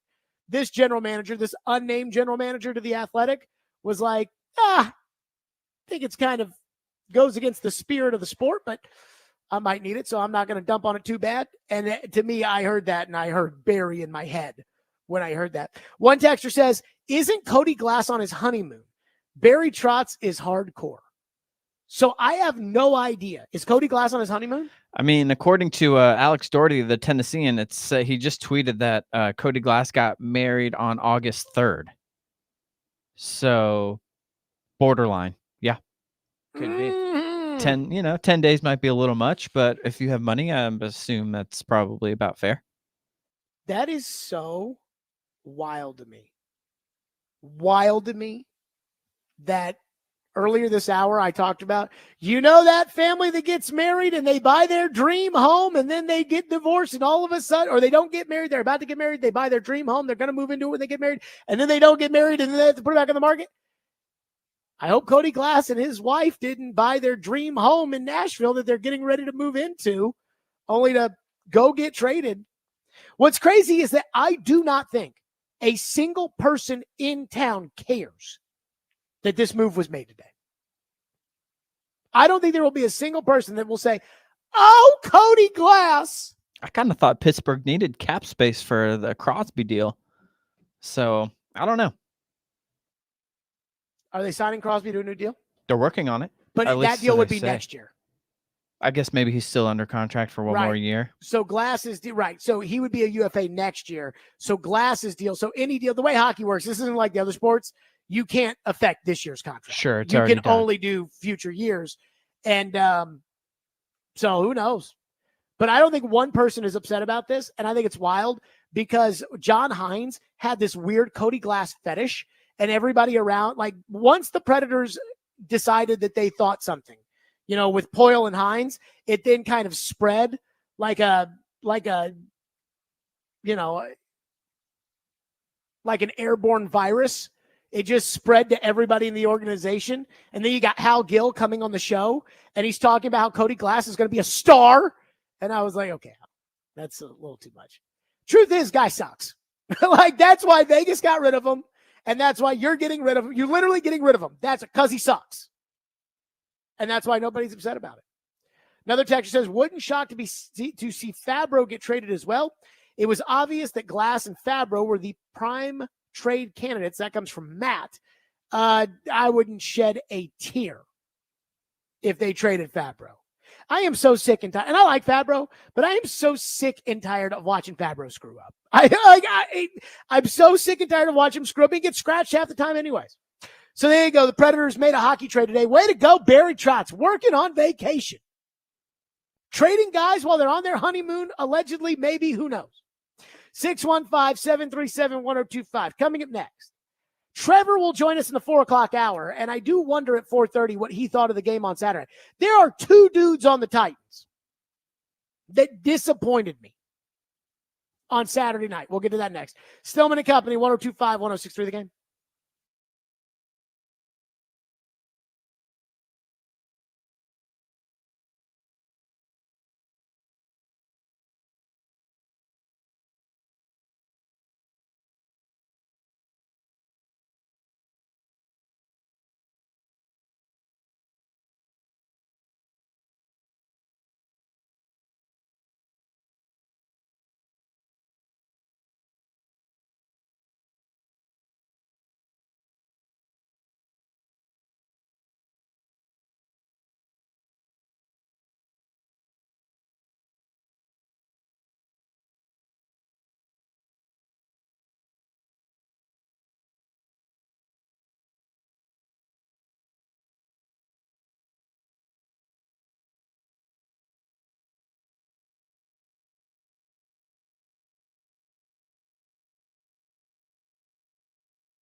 Stillman and Company, 102.5, 106.3 The Game, streaming live on Twitter, Twitch, YouTube, and Facebook Live. We are live from the Busy Bee Plumbing, Heating, and Air Conditioning Game National Studios. Trevor Maddich will join us in less than 30 minutes. And I did text Trevor yesterday, and I asked him, I said, Trevor, do you have my login for NFL Plus so you can watch the coach's tape and you can break it? And he said, no, I got one. I'm good. So that means Trevor watched the coach's tape, so we'll get his breakdown from what he saw on Saturday night, which I'm very excited about. There's only one person in town who doesn't get excited to hear what Trevor has to say about the Titans, and that's Paul Kaharski, who for some reason thinks that his opinion doesn't count because Paul doesn't want Trevor's opinion to count because it's on my show. So we're all looking forward to Trev at 4:30. So I do want to touch on one thing that I was going to get to yesterday, but we didn't get to, and that is two guys on the Titans who it's not the end of the world, so don't take it like I'm making it out to be the end of the world, but two guys who I just didn't think did enough on Saturday night. I was expecting more, and I was a little disappointed. The first is T'Vondre Sweat, because when I watch a coach's tape, and I'll be fascinated to hear what Trevor has to say about this, but I didn't think like T'Vondre Sweat was stopped by some great Kyle Shanahan scheme to shut him down. I think backup offensive linemen just held their ground against T'Vondre Sweat. He played 12 snaps on Saturday night, and in his 12 snaps, he was absolutely non-existent. Did not even appear in the box score, which means he didn't get a sack, he didn't hit the quarterback, he didn't force a fumble, he didn't recover a fumble, he didn't make a tackle, he didn't even make half a tackle. Not even in the box score. And I was so disappointed by this because he had been so dominant in practice. Now, I'm not going to take this as anything seriously, like, oh, no, he's a bust because he played 12 snaps in the first preseason game and he didn't do anything. Like, I'm not saying that. But I am saying that they usually practice for about 12 to 15 snaps in what's called team period, which is, ones versus ones in practice. They usually get in about 10 or 12 snaps of the ones versus the ones, and in those, T'Vondre Sweat every single day at practice has made a big difference. And it worries me when it comes to T'Vondre Sweat, and he's not making a difference. It worries me against these backup San Francisco 49er offensive linemen that maybe it is bad offense. As we've talked about, when a guy does well in training camp, it's like, well, is it good defense or is it bad offense? And when T'Vondre Sweat's dominating Lloyd Cushenberry, your $12.5 million center, the initial reaction is to say good defense. Because we know that the $12.5 million center, he's the third highest paid center in the NFL. We know this guy can't stink, right? But I'm just for now going to leave it as it's disappointing he didn't do more. I'm disappointed for you guys because I've seen Sweat dominate in practice. You guys, for the most part, haven't. But let's see him flash, see if he comes up big against Seattle in these two joint practices. And I hope the coach plays him on Saturday. And let's see if if T'Vondre Sweat can get off the mat. Well, I guess I just gave it away for who number 2 was, Ian. A little Freudian slip. Treylon Burks. 15 snaps. That's it? 15 snaps for Burks. The coach has said he's earned it. He's first up to replace DeAndre Hopkins for right now. He made one catch, got hit, limped off the field, and then went out to the sideline like he had just run the decathlon, and everybody was giving him high fives like, way to go, Treylon, great one catch you made. Yeah. And he was high-fiving everybody. I'm like, no, get back out there on the field. And so I understand the starters played 14 snaps, and the receivers, they're not going to be in on every play. It's not quarterback. It's not offensive line.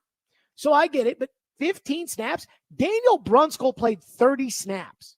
Now, I know for whatever reason, Brunskill is 100% a backup on this team, and the coaches are not entertaining the idea of him possibly starting, and I don't exactly know why that is. I guess it's because he's not fat enough for Bill Callahan, which for right now, Bill Callahan gets the Master Yoda treatment.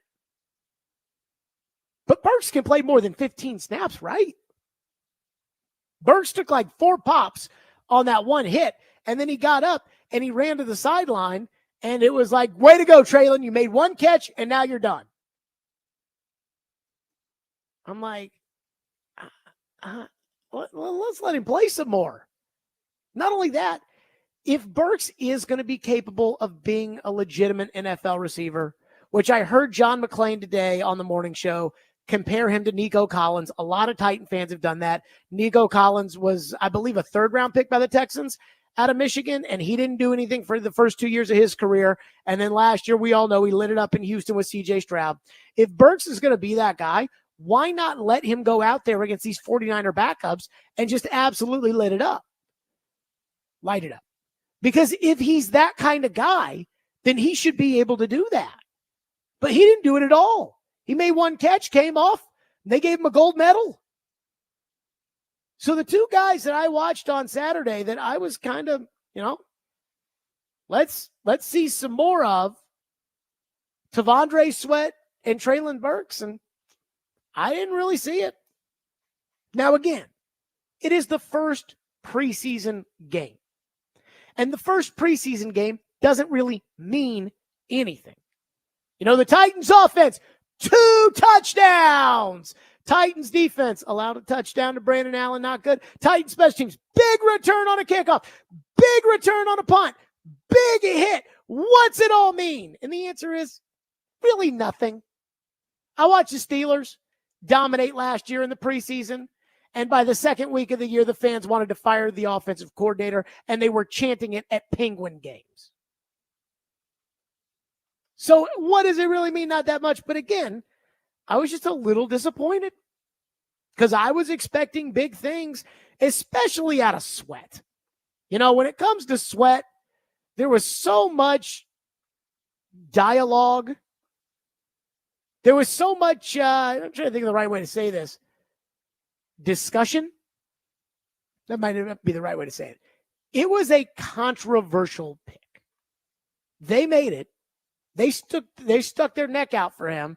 They said he's worth it. He's looked that way in camp, and then he gets out there on Saturday against the 49er backups, and he just looks like some fat guy on the field. Like, what's the difference between him and Keandre Coburn? So, I'm not really all that upset about it, but I was hoping to be wowed, and I wasn't. 615-737-1025 is our phone number, 615-737-1025. We'll get to your phones. A lot of you do want to talk about T'Vondre Sweat, so we'll do that. Plus, The Athletic has an interesting article today about players that may break out. Will Levis is one of them. But there's another Titan who's also on the list. And I'm not sure when all is said and done, I'm not sure that guy is going to be the kind of guy that breaks out. We'll get to that. Plus, we might give something away later this hour. I don't know. We'll do that next. Stillman and Company. Hey, Indy racing fans, the Big Machine Indy Show car will be on display this Friday at Soar Adventure Tower in Franklin. Come check it out this Friday from 6 to 8 p.m. And while you're there, register to win tickets to the Big Machine Music City Grand Prix.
Andre's practice success translate into that setting? It was good. I think there was same thing. I think he was nervous to start the game. He's kind of settled down a little bit as it went on. I mean, he was active, but just didn't see that. You didn't make any splash plays or anything. But kind of rotated him through, and I think it was good for him to feel that everybody in the NFL is big and strong, and he's going to have to do a lot of things technically that need to get improved. And so that part was good for him. It was a good learning experience for him. But you still felt him. He still took up double teams. He still disrupted the line of scrimmage. He can hold a point of attack, and that was all good things to see. So positive first starts, playing to clean up for him as well. That was Brian Callahan talking about T'Vondre Sweat. And so, again, the two guys I was just a little disappointed with, I didn't see more from in the preseason, Sweat and Burks. And I'm not getting off the Sweat hype train yet, but let me just say, if they take on Seattle this weekend and he doesn't do anything in the joint practices, and I'll be there tomorrow and I'll be there on Thursday, though I think I'm going to watch offense tomorrow, and I think I'm going to watch defense on Thursday, knowing that TD will be on the show. And, whatever field TD's not on, I'll be on Thursday. So then that way, you'll have both of us watching football against the Seahawks. If he doesn't do anything in these joint practices against the Seahawks, then I am going to be a little worried about T'Vondre Sweat. Then I am going to say, oh no. Could this be, again, bad offense as opposed to good defense? Phone line driven by WilsonCountyHyundai.com. And I do wonder what Trevor will say about T'Vondre Sweat after he watches the coach's tape and joins us at 4:30. Phone line driven by WilsonCountyHyundai.com. One texter says, Sweat was doubled or over pursued. Once Simmons is in there, Jared, it will look different. Second texter, Robert in Spring Hill. I'm not worried about T'Vondre Sweat. If you go back and look at the snaps he played, he was double-teamed almost every single time. I'm looking at a snap right now where Brandon Allen's in the shotgun, and he was double-teamed. And he was double-teamed on the first one as well. And he says he was double-teamed every single time. And in the NFL, I don't care who you are, 2 versus 1 is always going to have an advantage. Once Big Jeff and Harold Landry are in there, that's where it's going to get tricky for offenses. Okay, and let's stop right here. Again, both guys, the same excuse on T'Vondre Sweat, saying, well, he got double-teamed. So that's why he didn't do anything in the game. Did you notice Brian Callahan didn't run away from it when he was asked about T'Vondre Sweat in the cut that we played? Brian Callahan said, yeah, he was a little nervous, and it was his first game, and, he still did some things, but, yeah, he didn't make any big plays, but, we expect that he'll get out there and he'll keep working at it and he'll make some big plays. Brian Callahan didn't say, but he was doubled. And that's what you guys are saying. You guys are saying, but he was doubled, Jared. Let me just say this. I remember when the Titans were in pursuit of Jadeveon Clowney. If you remember, it was during the spring and summer of 2020. I don't know if you guys remember this, but in the spring and summer of 2020, there were no sports. So we just talked about Jadeveon Clowney all day because most of free agency was done. The draft was over. And so the one name that was out there that kept getting linked to the Titans was Jadeveon Clowney. And there was a list of Titan fans that just, sign me up for Clowney. Corey Curtis said if they signed Jadeveon Clowney, they'd be right back in the AFC Championship game. Joe Rexroad said even after they signed Clowney and he didn't do anything, that he would have done it again. It's crazy. And even Floyd laughed at him. Miss that old man. But anywho, back to the Jadeveon Clowney sweepstakes or pursuit or whatever. And Floyd's biggest problem with Clowney was that Clowney didn't sack the quarterback. He said, you guys want this pass rusher because you think he's some great pass rusher. He does not sack the quarterback. And if you don't sack the quarterback, you're not going to get paid in the NFL. It's as simple as that.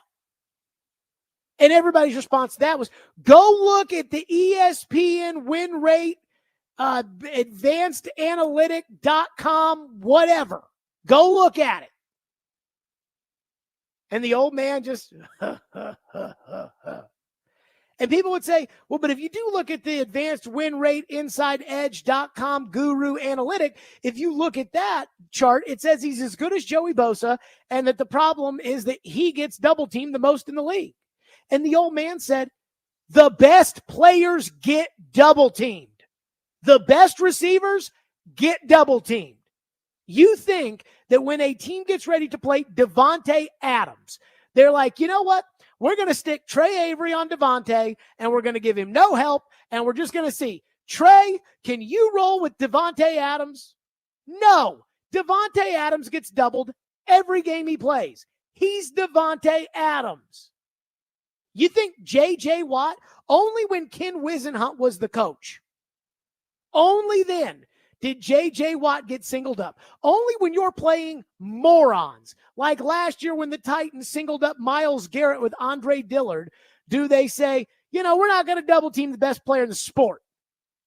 So if you're a great player, you get double teamed. And if you're a great player, you beat double teams. And Brian Callahan knows that. So that's why Brian Callahan isn't sitting there making a big excuse for him, saying, well, but he was double teamed. And that's what you guys are doing. Because you guys do not have it in you to say, you need to do better. You do not have it in you. It's either he's our guy and you're being unfair and, you know, you don't understand why he didn't do anything. And then immediately you're like, he sucks. There is no, hey, he needs to do better. He needs to play better. He needs to make a difference on that. He needs to, no. And Brian Callahan knows Sweat's got to play better. Don't sit here and worry about double teams against the 49er backups. Please. Again, the best players get doubled. That's why I found it so offensive that a guy who I had respect for, and still do, Terrell Williams, the former D-line coach here, would sit there and be like, well, it's not Simmons' fault he's not sacking the quarterback. He gets double-teamed too much. That didn't stop J.J. Watt. That doesn't stop T.J. Watt. Those guys seem to get doubled, and they'll be okay as far as that is concerned. One texter says, Sweat was drafted to be a run stuffer and take up space. That was his role at Texas, not a sacker. That was a reason that it might have been a stretch taking that high in the second round. His practice highlights still make me excited, but I'm keeping my expectations tempered along with him being a rookie. So now when it comes to T'Vondre Sweat, we're going to say, well, he wasn't supposed to be that kind of player anyways. Because they took him and said, no, he's that kind of player. Again, I'm not saying Sweat's a bad player. I'm not saying Sweat's a bad pick. I'm not saying that Sweat can't go and get to the quarterback and that Sweat can't make a difference. I'm still expecting Sweat to do those things. But he did not on Saturday night. Do you believe Callahan when he's talking about just the rookie feeling out process kind of thing? Okay. Okay. It's first game, man. He's nervous. It's his first game. I guess. But the one thing that I will say is he only played 12 snaps. So in a game, we would expect that he'll play about 37 snaps, 38 snaps, somewhere in that 35 to 40 range. And that at one point in that, he'll make a play. Somebody says TJ and JJ Watt are both injury prone. Okay. They're both going to the Hall of Fame. And I would take them on my team. Because Sweat did look a little, I don't want to say reluctant, but it almost did look like there was a little bit of a, feeling out process there. I just think that Sweat, he didn't do anything. And again, when he's been on the practice field, he's been doing his thing. At least it was preseason, not regular season. Just get out of your system now. I guess. Get out of the doing nothing out of your system. Cole says, I agree with you. Jared would agree that Burke should get more playing time, but do you think that they did that since Hopkins is now potentially injured for a week 1 return or possibly longer? No. I think that Brian Callahan decided that if you have earned a varsity letter, he was only going to play you like 10 snaps unless your name was Daniel Brunskill. If you're Daniel Brunskill, you're going to play the whole game. Everybody else who's earned a varsity letter, gets about 12 snaps, and then you're out. And that's the way he treated it. So that's why I think it, again, went the way it went. All right, what did Trevor see? Offensive line, defensive line. He joins us next. Stillman and Company, 1025-1063 the game. And so we might give something away. Let's go ahead and do it. Be caller 5 right now at 615-737-1025. That's 615-737-1025. And you'll win a pair of tickets to see Glass Animals at Bridgestone Arena on Tuesday, August 27th.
Preseason game number 1 in the books. Joint practice number 1 tomorrow against the Seahawks. Joint practice number 2 on Thursday. And then preseason game number 3 on Saturday. They say preseason game number 3, preseason game number 2. And then preseason game number 3 at New Orleans. I don't know how many people will actually play in that game. And then we take a week off. College football starts. Very, very exciting. And then they go to Chicago. And it's the mayonnaise perfume versus the purse, which we'll be very, very excited about. But what happened in week 1 of the preseason? We bring on our expert, Trevor Matich, who, of course, is presented by Houston Clinic Orthopedics when experience matters. Trevor, let's start with the number one topic, what everybody wants to talk about, the Titans' offensive line. What did we think in week 1 against San Francisco? Well, first of all, it's pretty awesome that everybody wants to talk about the O-line. That means that this is a fan base and this is an audience that understands football and knows what to look for. So I'm impressed by that. I think that's awesome. Trevor, you know why they want to talk about the offensive line. Why is that? Because it's been so bad the last 2 years. I know. Isn't that fun? You just can't take your eyes off a train wreck. And with the last couple of years, have you ever had a tooth that is like super painful and it's loose and you keep putting your tongue over on that tooth and moving it back and forth, even though it hurts? You know it hurts, but you can't stop doing that. That's been the O-line for the last couple of years. But looks like they got some braces, man. I mean, the offensive line did some really good things in this game. They did some things that needs to be cleaned up as well, and that's just kind of normal for the first time out. But I thought that there were some guys that did really well, and overall as a group, I thought they worked together on some individual plays, picking up stunts and things like that. I was very encouraged by the offensive line, even though they weren't dominant as a group. Trevor, I want to start on the right tackle with Nicholas Petit-Frere because I thought he was so-so. I didn't think he was awful. There was the one play where both he and Cushenberry whiffed on their blocks, and it got Spears lit up in the backfield. But other than that, he missed all of last year, basically, all of OTAs, the beginning of training camp. They do not have a second option. He is the right tackle. What'd you think? Well, I thought he did well. I was really encouraged considering that he just came off the physically unable to perform list. And, you know, he didn't have the off season that everybody else had with all the OTAs because of recovering from injury, et cetera. And I thought he did well. You know, I agree with your assessment, Jared, that Nicholas Petit-Frere was not dominant. He wasn't great. You didn't look at him and say, okay, this guy is going to be a mauler and a match. But what he did was, for the most part, stay in front of his guy and pass blocked fairly well and stayed on his feet fairly well in the running game and pushed, which gives the backs a chance. On that play where I think it was a linebacker who fired through and hit Spears deep in the backfield, they were trying to pull Cushenberry as a center, and the blitzer came, or the guy that fired came right behind him as he was running to the side. It was kind of a weird thing where the defense had the exact perfect call to mess up that blocking scheme.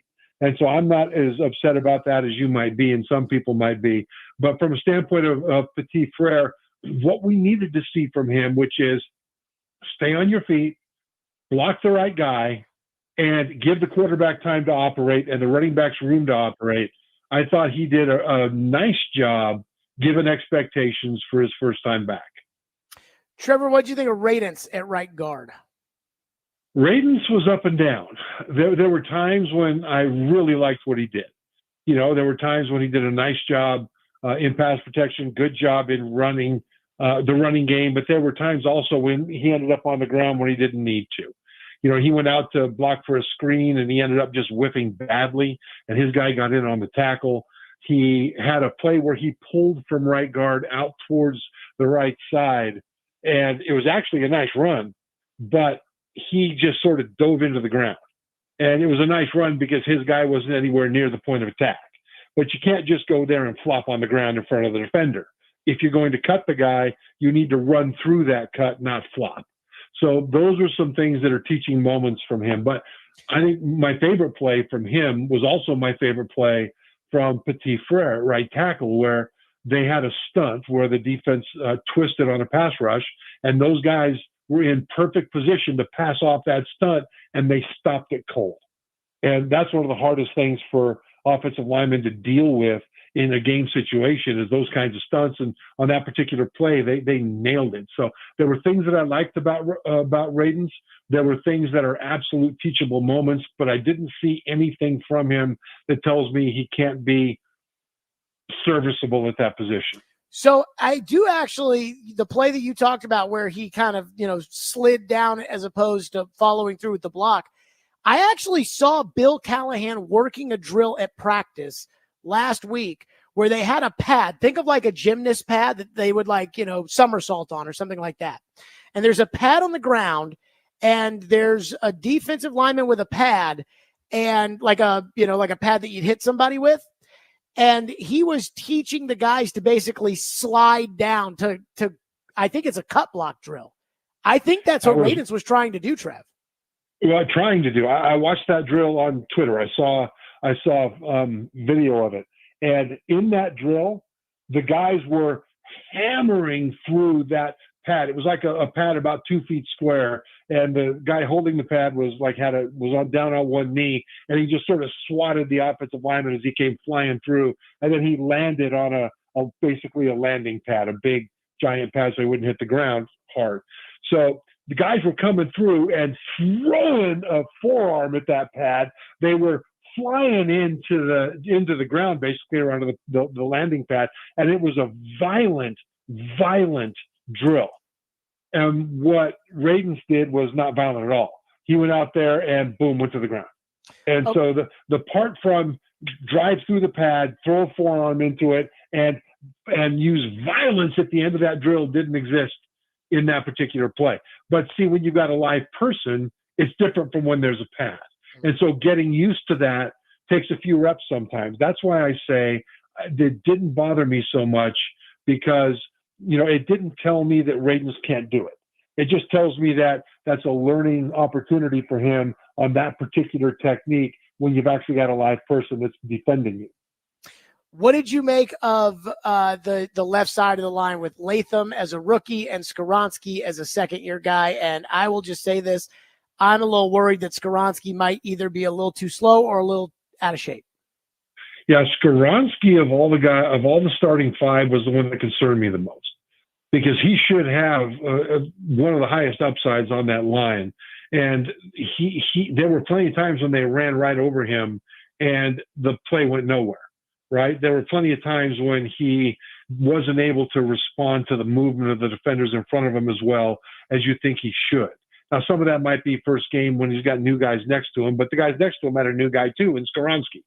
So I was disappointed based on my expectations of how he would perform in this particular game. At left tackle, the rookie J.C. Latham, he showed tremendous upside. Now, there were times when he was just flat out physically dominant. I mean, he would take a pass set from left tackle, and then the defender would go upfield to try to draw him too far upfield and then counter back inside as a pass rush secondary move, and Latham just stayed right in front of him and shuffled in front. But there were a couple of times when Latham forgot that he has arms attached to his shoulders, and the defender just came up and either ran right by him without a punch at all, or the punch went too far outside and Latham took the blow inside with his arms completely useless. Now, he's capable of getting those arms inside and punching himself. Those also are learning moments. It's not that he can't do it. We know he can.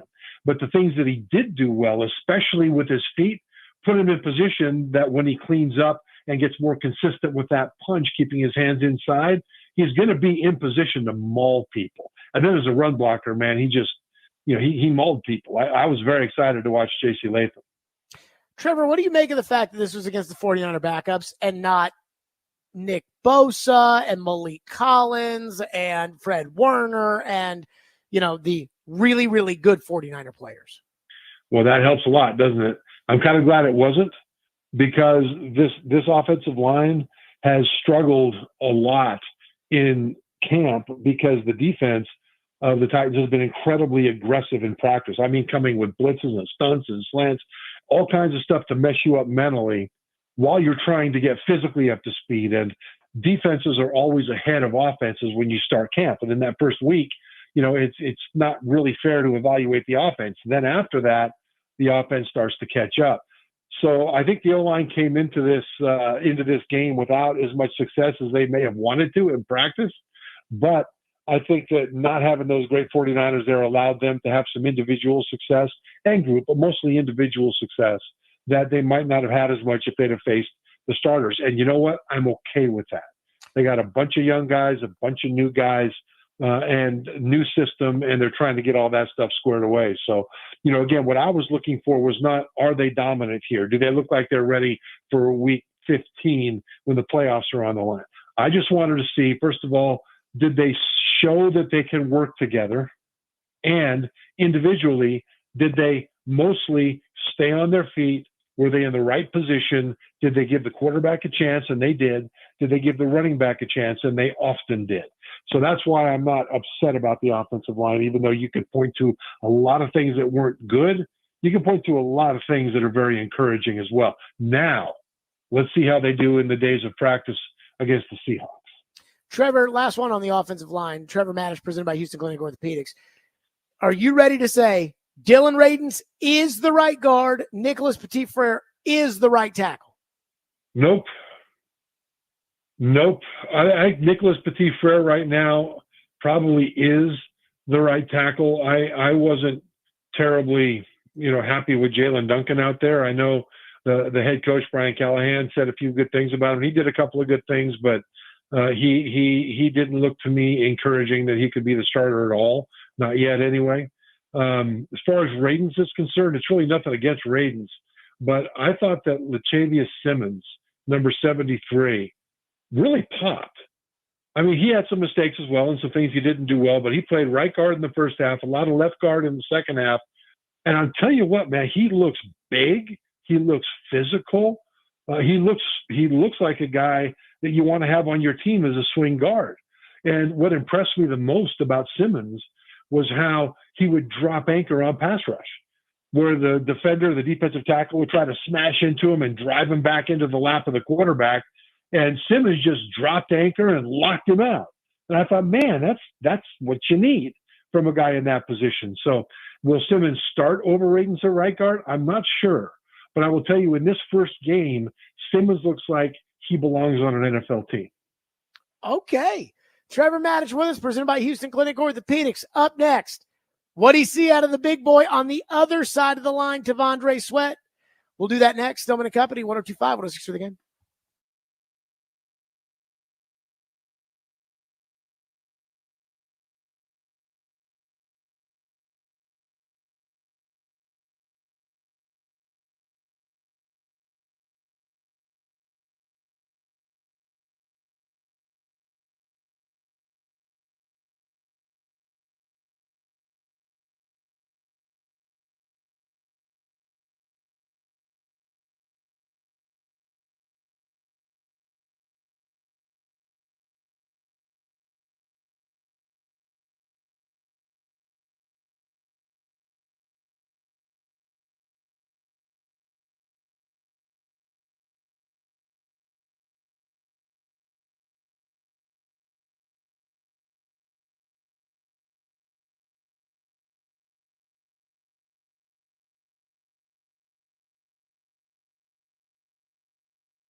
Trevor Matich is with us, presented by Houston Clinic Orthopedics, when experience matters. Trevor, you watched it. What did you think of T'Vondre Sweat's 12 snaps in his preseason debut for the Titans? I wasn't exhilarated, but I am very encouraged. And, let's talk about first what he didn't do. He didn't make a lot of plays. Matter of fact, I don't think he made any plays in terms of making tackles. Did not end up in the box score at all. Okay, good. So I didn't miss anything there. There were times when he over pursued and opened up a gap behind him that the running back cut through. So he should have slowed down his pursuit a little bit. There were times when he got a little bit too far upfield to the play side and allowed the back to cut through a hole that was bigger than it needed to be for the next guy. For example, I think that there was a touchdown right up the middle, a short touchdown run, and Sweat was lined up on the outside shoulder of the right guard. And he basically drove the right guard back about a yard or so, but he widened out just a little bit into that outside gap outside of the guard. And by doing so, he created a little bit too big of a hole right straight up the middle. He needed to squeeze that down more. So he wasn't blocked out of the way. He just went farther than he should have gone. And so those are things that are coachable and easily correctable. What I really liked about what he did, even though he didn't make any tackles, was that whenever two guys were on him, it didn't matter. And two guys were on him a lot. There was a pass play where they ran a running back up to hit him on his outside shoulder as he was pushing on the guard. Why are you running a running back up to hit a big old defensive tackle? Well, because you're afraid he's going to throw the guard into the lap of the quarterback. He was double teamed several times, not on a slide protection where you would expect a double team to naturally occur, but where you wouldn't expect a double team to naturally occur because of the protection. And they just said, center and guard, you guys double team this guy and make sure he doesn't get anywhere, right? And on the runs, he wasn't driven out of there. He just left sometimes, but he wasn't driven out. On the pass, he's not a great pass rusher anyway. And that's one of the things he could have done a lot better, was he could have gotten more push. He was a non-factor in terms of driving the guard and the center back into the quarterback when he was not double teamed. He needs to do much better at that. Otherwise, he can't play on passing downs. And at Texas, he was great at that. In this game, even when he was single blocked on passing plays, he didn't drive that single blocker back into the quarterback. It was almost like he was sort of looking around to try to figure out what was going on. So I know that Coach Callahan, head coach Brian Callahan, said that he looked a little nervous and that he looked like he was trying to figure things out. And that does make some sense. But next outing, he needs to play loose and he needs to play a little tighter when it comes to his gap. And on pass plays, he needs to be a beast in pushing the middle of that pocket. So, I think that, he didn't show me that he can't play. He showed me that he can play, but that he needs to work on a few things and he needs to play with a little more abandon. Trevor, what do you make of what you saw of the offense? What Brian Callahan's trying to do, what Will Levis did. We kind of went guy by guy there on the offensive line, though there are a couple follow-ups that I do have. But the offense as a whole, what'd you make of it? Just the starters at the beginning. Yeah, I thought it was all right.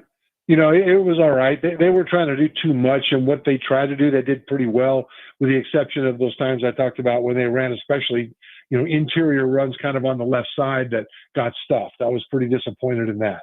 I thought they should have been better on that left side in terms of run blocking and more consistent. I thought Will Levis wasn't asked to do a whole lot. He was okay. And when you talk just about the starters, the Traylon Burks at receiver. I don't know if you want to bring him up or not. He played with the starters and the backups as well at times, and I thought that Burks, I liked. He wasn't asked to do a whole lot. In other words, they didn't go. I think they only threw one ball towards him, but he had a couple of really good blocks in the running game. As a matter of fact, on the first series, the Titans' touchdown drive, it was a run wide left that gained, I don't know, about 4 yards or so, 4 or 5 yards. And Burks lined up, standing up kind of just outside the left tackle, and he blocked down. He had a nice physical block to set that edge to allow the running back to get free. Then when he did make his catch, I think the quarterback was Mason Rudolph at this point. Yep. But it was 2nd and 10. And he lined up on the left, Traylon Burks did. He ran up and cut inside and was basically standing there as the ball came in. Now, he caught the ball 4 yards beyond the line of scrimmage. It was 2nd and 10. He turned and went straight upfield. It took 5 guys to bring him down. He ended up converting the first down plus. And that's exactly what you want to see from him. He's a big physical guy. And you want to see those little defensive backs look like boys among men, where he's not just a man, he's Godzilla. And he looked like that on that play. And it was his only opportunity to show that. So I thought that from a blocking standpoint and that one opportunity catching the ball, I liked his performance. Okay. I was a little down on it, but okay. Somebody texted in. I didn't ask you directly about Cushenberry. Somebody said, talking about the Titans, do they have a legitimate, competent center? What'd you think of Cushenberry, Trev? Yeah, he's not just a competent center. He's one of the better centers in the league. And there was nothing in this game about what he did that I thought that gave me any kind of pause at all. He was solid in pass pro. With the defense moving around there, he like Skoronski next to him sometimes didn't get a real solid fit on his run blocks. And I think the thing that people look at where they give him grief was on that play where he pulled out to the right and they fired a linebacker behind him, and he had turned around too late to stop him. It ended up being a tackle for loss. They lost like 5 yards or so, 4 or 5 yards on that play. Got worked on that. Yeah, no, it's not. But again, that's the kind of thing where, he'll as he gets accustomed to this thing, as he pulls to the right, he'll keep his eyes open for somebody firing behind him, and he'll get it. Now, I don't know if that was supposed to be someone he was supposed to watch, or if he had his eyes upfield on somebody. I don't know. But, again, that's kind of one of those weird plays where the defense just got it right. I think Cushenberry is one of the big, bright spots on this team, and one of the reasons I think they'll be vastly better. And then one guy that the coach has been praising a lot is Andrew Rupchich. What'd you think of him? And I was disappointed, given the fact that right guard is open, that he played left guard on Saturday night. Yeah, I thought that he was fine. He was fine. And, I thought that Daniel Brunskill was also fine at center, at backup center. Trevor, right they banished him off to the junior varsity. I mean, they do not consider him a starter. I don't know why, given how bad the other guys might be, but they are out on him. I don't know why. Yeah, well, Brunskill was a starting right guard, last year, and now he's listed as the backup center. But I thought he was fine. Rupchich, I thought, also did a pretty nice job. He was asked to kind of be on an island a lot, and he stayed on his feet. He blocked the right guy. He wasn't getting tossed around. He didn't look particularly explosive, didn't look particularly athletic, but those things are not what they're asking him to do. They're asking him to be in the right place, do the right thing, and force the defender to defeat you while you're executing proper technique. And for a backup lineman, if you give him that every single time, the play caller can work with that. The problem is with backup linemen or starters that are inadequate is when you're either on the wrong guy or your technique is so bad that your defender sheds you and starts springing to the ball quickly, or you end up on the ground because your feet and your balance are so bad. And Rupchich didn't show any of those negatives. He didn't show, upside like J.C. Latham did, but they don't need that from him. Last one for you, Trevor. What is important? I'll be there tomorrow and on Thursday. What's important with the Seattle joint practices? What's important there, first of all, is quarterback to receivers. It's going to be a different kind of secondary with a different style from the hyper aggressiveness of the Titans' own defense in practice.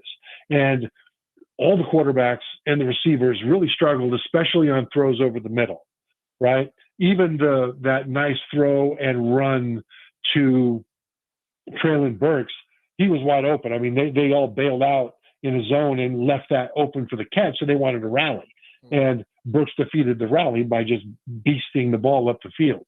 But from a standpoint here with the quarterbacks and receivers, they've been at their best against their own defense, throwing the ball to the sideline and throwing it over the top. Over the middle, not so much. So I want to see, especially Will Levis, throwing on time, hitting windows over the middle.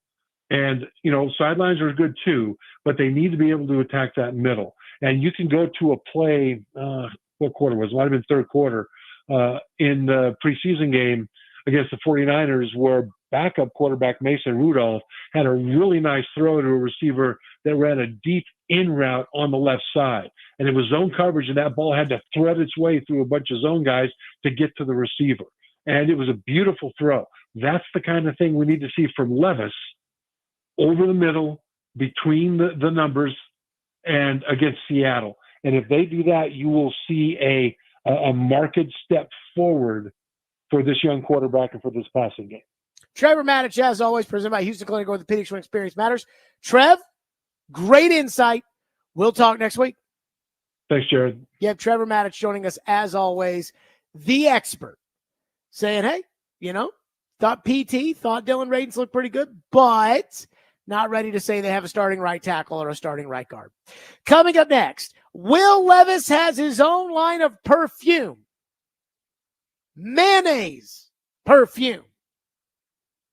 And yet it really got me thinking one real deep thought today.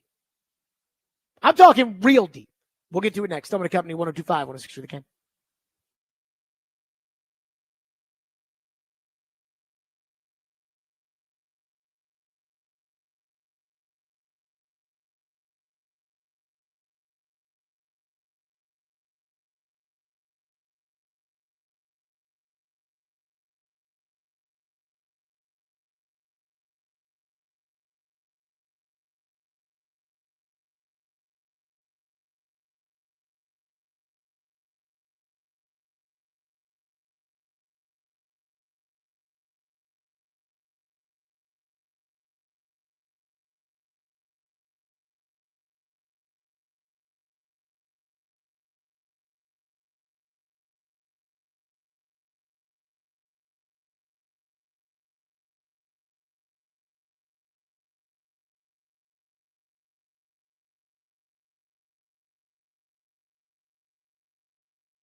Stillman and Company, 102.5, 106.3 The Game, streaming live on Twitter, Twitch, YouTube, and Facebook live from the Busy Bee Plumbing, Heating, and Air Conditioning Game Nashville studios.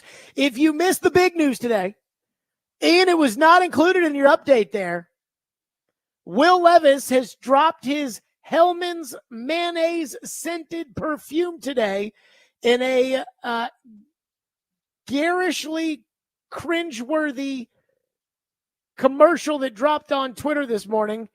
Here is Will Levis's new $8 perfume.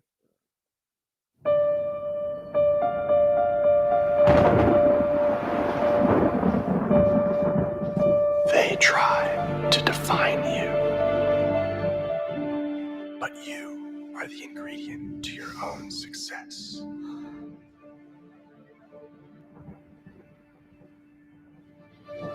Luscious, eggy, smell like greatness. Will Levis, number 8, Parfum de Mayonnaise. And predictably, I cringed through that entire thing. Eggy. Predictably, a lot of you on Twitter, because you like Levis, like, ah! And apparently the eggy mayonnaise sold out. They're apparently going to have to restock. It sold out right away. When it's $8, you know, inflation, I guess, has hit a lot of things, but not mayonnaise perfume. But it sold out. And again, I don't think it means Levis is a bad guy. I don't think Levis is a bad guy. It doesn't mean that he doesn't care about football. I know Levis cares about football. It doesn't mean Levis isn't a good quarterback. We'll see. But I did cringe at it. And I'm like, this is the same stuff that has a lot of people around the country thinking that you're a dope. It's why you fell into the second round. It's the cringeworthy crap. And here it is on display after all that work that he's put in, really building up his reputation. You know, I think Brian Callahan, when he took the job, said that the mayonnaise and the banana peel and the coffee, and he's like, yeah, this is weird, you know, just. But again, you probably knew that I was going to look at that and think that it was absolutely cringeworthy. Just like I knew that you guys were going to look at it and say, ah! But I was wondering today, what would Floyd think about that? And I really try to do, I really try to avoid doing the whole, what would Floyd say about that kind of thing? Because when I did the show with Floyd for 5 years, there were certain things that like I knew, that would never have flown with him. Like trading for Julio Jones or drafting Caleb Farley. I mean, that would have, no. Like that would have never been okay. Now, Caleb Farley had back surgery right before the draft. Floyd wouldn't have touched that guy with a 10-foot pole. Ian backed me up on that. Most likely not. He wouldn't have would not have even thought about it. So while I don't like doing the whole Floyd wouldn't have done it, he would never have done those things. He never would have done what Rand did last week, where he gave an interview, did a radio interview during practice, which I was like, whoa. I was stunned by that. But at the same time, I also know how much he hated me putting words in his mouth, so I never try to do that. So I'm not putting words in his mouth. This is what I think he would have thought if we were doing the show together and we played the mayonnaise video and I was like, what do you think of this Will Levis mayonnaise perfume? Deep down inside, I don't think he would have liked it. And I think he'd feel kind of like I do with the whole like protective parenting, are you sure you want to do this? Like, are you sure? Like, William, son, are you sure you want to do this? Isn't this a little, and I know like the thing that was big with Floyd that's always been big on me, Floyd was big on standards. Floyd would wash his car every week. Every week he'd get a car wash. Ian, when's the last time you went to the car wash? Actual car wash? Yeah. Like to one of those places where you drive through? Uh-huh. Years. He'd get his car washed every week. When he was GM, he'd wear a suit to work every day. He just is a standards guy. And this making fun of yourself and making yourself look foolish, like, I think that would have been beneath him, in the standards that he would have had for the quarterback. But if you listen to the Jared and the GM program, you know that we disagreed a lot during our tenure. And the one thing that I do think, and I do think that even he probably would have, been aware of this, is that we are living in a new era. Now, his era doesn't exist anymore. This is the era of social media. And in the era of social media, players do what they want. And they do it when they want to do it. And as long as it's not something crazily controversial, for the most part, everybody's okay with it. I mean, Aaron Rodgers is the quarterback in New York, and he did a sit-down interview with Tucker Carlson about conspiracy theories. And not one person over there probably cared. So it's just the going rate in today's game's different. And so I wonder if Floyd, instead of, saying, hey, that mayonnaise commercial and putting mayonnaise in your coffee and poking fun at yourself, and if it doesn't work out and you don't play well, people laugh at you and all that kind of, instead of that, would he have said, hey, it's a different game. That's the going rate in today's game. That's what we do in today's society. I mean, for crying out loud, the number one overall draft choice was just seen on Hard Knocks carrying a purse. You think any quarterbacks walked around with purses in the facility in Floyd's day? It's a different era. Everything is about getting attention and eyeballs. I mean, I cannot imagine what he would have thought about off-season Giants Hard Knocks. And could you imagine that? Cameras inside the meeting rooms, cameras inside the war room, cameras with him and Bud Adams meeting, going over the draft board. He would not like that. He would not. Oh my God, he would have hated it. So we just live in a different society. So today I was just thinking, what would Floyd have thought about this Will Levis mayonnaise perfume bullcrap video? Would he have thought, hey, that's the way it is today? Or would he have been disappointed? Probably both. By the fact that the quarterback, again, it's a joke. But I think that the joke is more a we're laughing at you than it is a we're laughing with you. And I don't think that he likes the idea of his quarterback being mocked. But again, the one thing that I try to do is I try to avoid the whole what would Floyd have said, because I don't know what he would have said. All the players are, around Levis's age. Most of the active players, 23, 26, 30. I think most of them would understand. I think the players don't have, I mean, I don't think the players care about this at all. Yeah. So what does it matter? What, worried about what other fans think? Well, it's just. You worry about your teammates. And it's, he cared about reputation in the league. And in free agency, when we be talking, well, I don't know about this guy because this guy, he said, he's like, hey, reputation in the league matters. If he's good, no one will care. But and if he's bad, he won't make any money in free agency anyways. To your point, though, I think the old man probably would have said both. Probably, yeah. I don't think he would. I don't think he would have liked this. He probably wouldn't have loved it, but he would understand. Like, it's a new generation with these players. We're, the old school football guys, and it's not like that anymore. It is the going rate, and apparently, reportedly, Floyd did love Hellman's mayo, from what I've been told. Okay, he's a big mayonnaise fan. Apparently, from what I like told. Mayonnaise on my sandwiches. I'm not a big mayonnaise guy. I don't really like it on burgers, but when I go to a sub place, I get the mayo and the bacon for sure.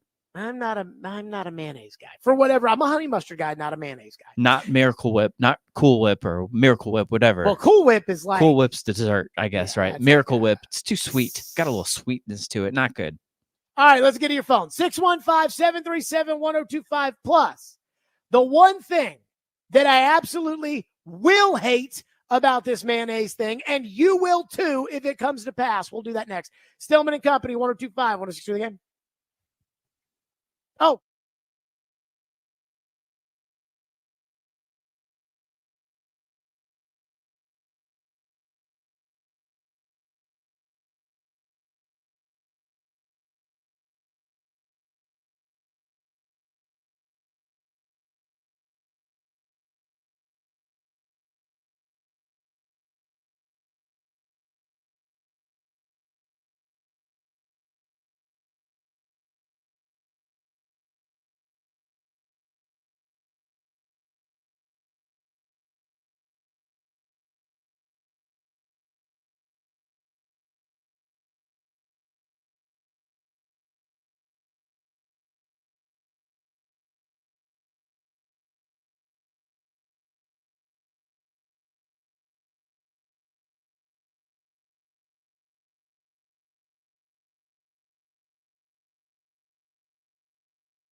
So I have a theory. Matt Jones is with us, Kentucky Sports Radio. I think Will Levis is 90% everything I want in a quarterback, 10% bozo. And I think it is Mike Vrabel's job to chisel away that 10% bozo. Now, I don't know Will Levis, so I don't know if it's 90-10, but do you think he has a personality that they could minimize that bozo-ness a little bit? Can I change the word bozo to like 10% cringe? Okay, because that's what I think it is. I don't think he's a bozo. I don't think he's at all. I think he's very smart. He's one of the smartest players I've dealt with. He understands economics. He understands marketability. So I think he's a very, very bright dude. Probably one of the brightest players I've dealt with in my 15, 17 years of doing this. I think he's a little bit cringe in the sense that he tries too hard. He tries to, he takes it and says, okay, I can do X to get attention, so I'm going to do X plus 2, and that plus 2 is where he screws up. That was Matt Jones after the Titans drafted him, and I think there's something to that. Where, once again, I love Will Levis. When it comes to Will Levis, and how hard he works and what he says and I like it. And then he does his mayonnaise commercial. I'm like, oh. Now, I know. Jared, get a sense of humor. It'll be okay. Here's the one thing that is going to piss me off about this. If Will Levis ends up sucking, and we have no idea if he's going to be good or not, I'm not willing to go along with the John Madden football and video game and say that he's going to be the worst starting quarterback in the league. But I'm also not willing to tell you he is going to be a franchise quarterback. I'm not there, and I don't know how you guys could be there yet. If he sucks, then we, and I say we as Titan fans, are going to absolutely get blitzed by our friends who are not Titans fans about how much of a loser the quarterback is. If he sucks, we'll get made fun of.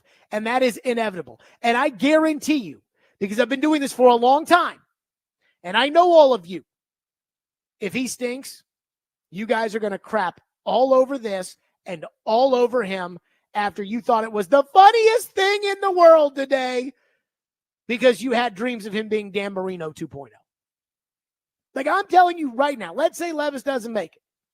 The same way you crap on Vince Young's trips to TGI Fridays, you will crap on this mayonnaise commercial. And the same way that your friends, well, I went to Louisville, so it's a little different. We had the prostitutes in the dorms. Hookers in the dorms. Exactly. This is going to be your hookers in the dorm if he doesn't play well. So the one thing I'll say about Will Levis is, hey, man, if you can play, you can do whatever you want as long as it's not against law. And sometimes Ray Lewis is walking proof. You can do things that are against the law, and people will still be okay with you if you can play. I'm not, but some people. So, look, man, if Will Levis turns into Dan Marino, I don't give a rat's ass about the mayonnaise commercial. You can lick mayonnaise from the jar for all I care. But that is one thing, that if this team is not good this year, you are going to get it from your friends who are not Titan fans, and you ain't going to like it. I'm just telling you that right now. 615-737-1025 is our phone number. Chase texted me. He said, I knew you were going to spend over an hour on this crap. Well, I sent him the grid ahead of time, so he should know how much I am going to spend on this today. But yeah, no, it's a big deal. JD and Brentwood, our phone line, driven by WilsonCountyHunter.com, says regarding Will Levis's mayonnaise, to use a line you said a couple of weeks ago in regards to Jeffrey Simmons' actions, would Roman Yossi do it? I think it's a little different. Now, Roman Yossi would probably not do something like that because Roman Yossi is not as outgoing as Will Levis.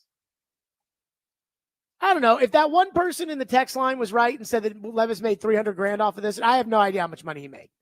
But let's just say it's $300,000. That sounds about right. Let's say he made $300,000 off of this. You think Yossi would do it for $300,000? Probably not. Yeah, you're probably right. I don't know. Maybe he would do something in Switzerland, I could see him doing some type of funny commercial with him and Federer if it got pitched to him. Yeah. Yeah, you're probably right. But I don't know. One texter says, for all Levis knows, he could be a backup in a couple of years. Why not take the sponsorship money while he can? I don't know. I mean, why? I would argue that you do everything in order to be a starter with the expectation that's what you're going to be. I'm not going to say don't save your money, but I am saying, hey, I'm trying to be the man.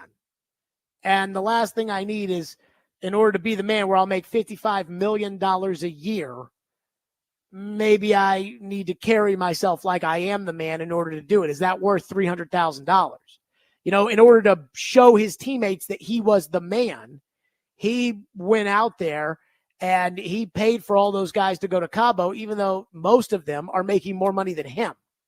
That is something that I would say is, again, not a big deal, but it is hey, Levis did that because he wants to show that he is the man. He wants to do what the Tom Brady's and the Russell Wilsons and all those guys do, which is we taking our guys out to wherever and we're going to grow together as a group.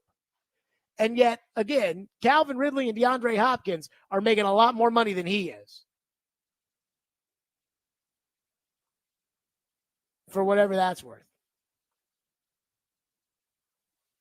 One texter says it's not that big of a deal to me. It's not that it's a big deal. It's just, why do this to yourself? Why do this? Why open yourself up to be mocked? When, again, this is a serious job, folks. This is quarterback in the NFL. This is a serious job. You are the most important person in a multi-billion-dollar company. None of you people are those things. It's a serious job. You command a group of over 100 people. Do you know how many people travel to these away games with these teams, between the trainers and the doctors and the PR people and the broadcasters and everybody? It's over 100 people. Let's go to Matt, who's up next here on our program, 615-737-1025. Matt, thank you for waiting. Go ahead. Hey, what's up, Jared? Love the show. Just piggybacking off of what you were just saying about the quarterback deals nowadays, like $55 million. If you had to take a stance, I'm sure the preseason game didn't really prove one way or the other, but if you had to lean one way, is it more likely that he gets a deal in that range, or if he fails and flops and doesn't get a deal in that range, and don't say, I'm at 50, wouldn't be surprised if he doesn't, wouldn't be surprised if he does? Where would you honestly say you're leaning? I would lean out, but that's not really about Levis as much as it is, and I appreciate your call, Matt, as much as it is about what has to go right for your quarterback to be the man. And I would have drafted Levis with the 11th overall pick.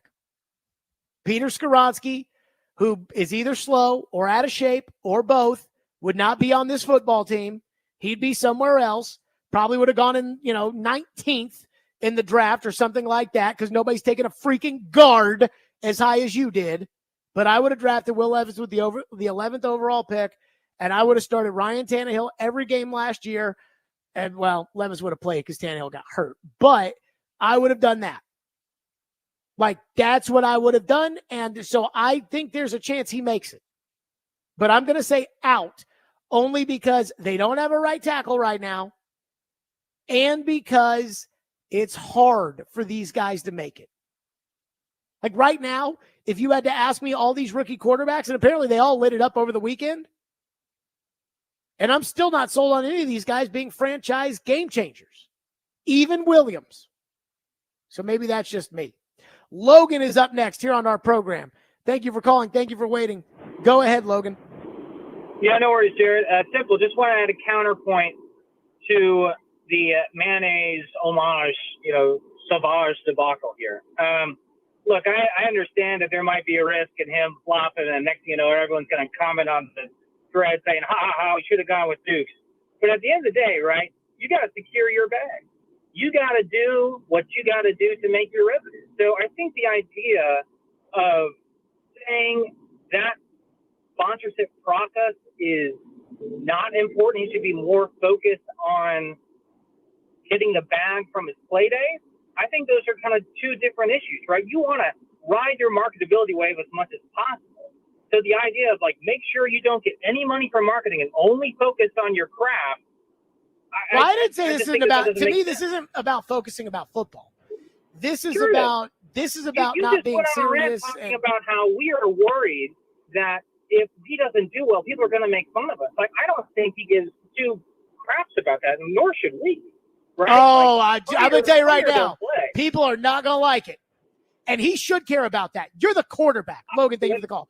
You're the quarterback. You should care about that. Perception matters. Okay, this isn't the 7th grade where it's like, well, Jimmy said that I smell and now I'm sad. And it's like, look, dude, 8 years from now, you're not going to give a rat's ass about Jimmy and nobody's going to care about it. This is quarterback. This is a serious position.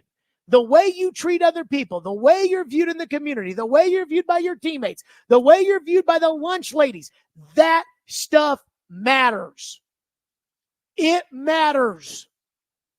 And so when you act like, oh, it doesn't matter if people laugh at him and people think he's a joke, it matters. It's why he fell to the 2nd round of the draft. It matters. This idea that, oh, he doesn't give a crap if he's going to be made fun of. Well, he should, because it's quarterback. That's like saying Jeffrey Simmons doesn't give a crap if nobody can take him seriously after he went off on Buck. Well, he should, because it matters. Unbelievable. Oh, yeah, who cares? Who cares? Oof, oof, oof. Oh, my goodness gracious. Jesse is up next here on our program. Thank you for waiting. What's up, Jesse?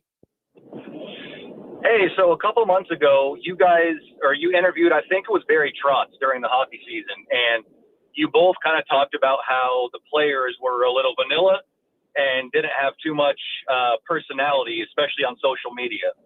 So I know you just talked about quarterback and all of that, but why is wanting hockey personality different than what Levis is doing right now in football? Did I say that? I'm pretty sure. I think it was when you interviewed Barry Trotz.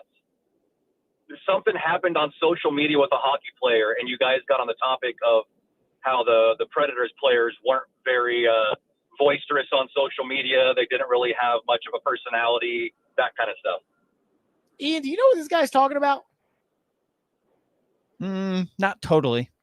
What happened on social media during the hockey season that we talked about?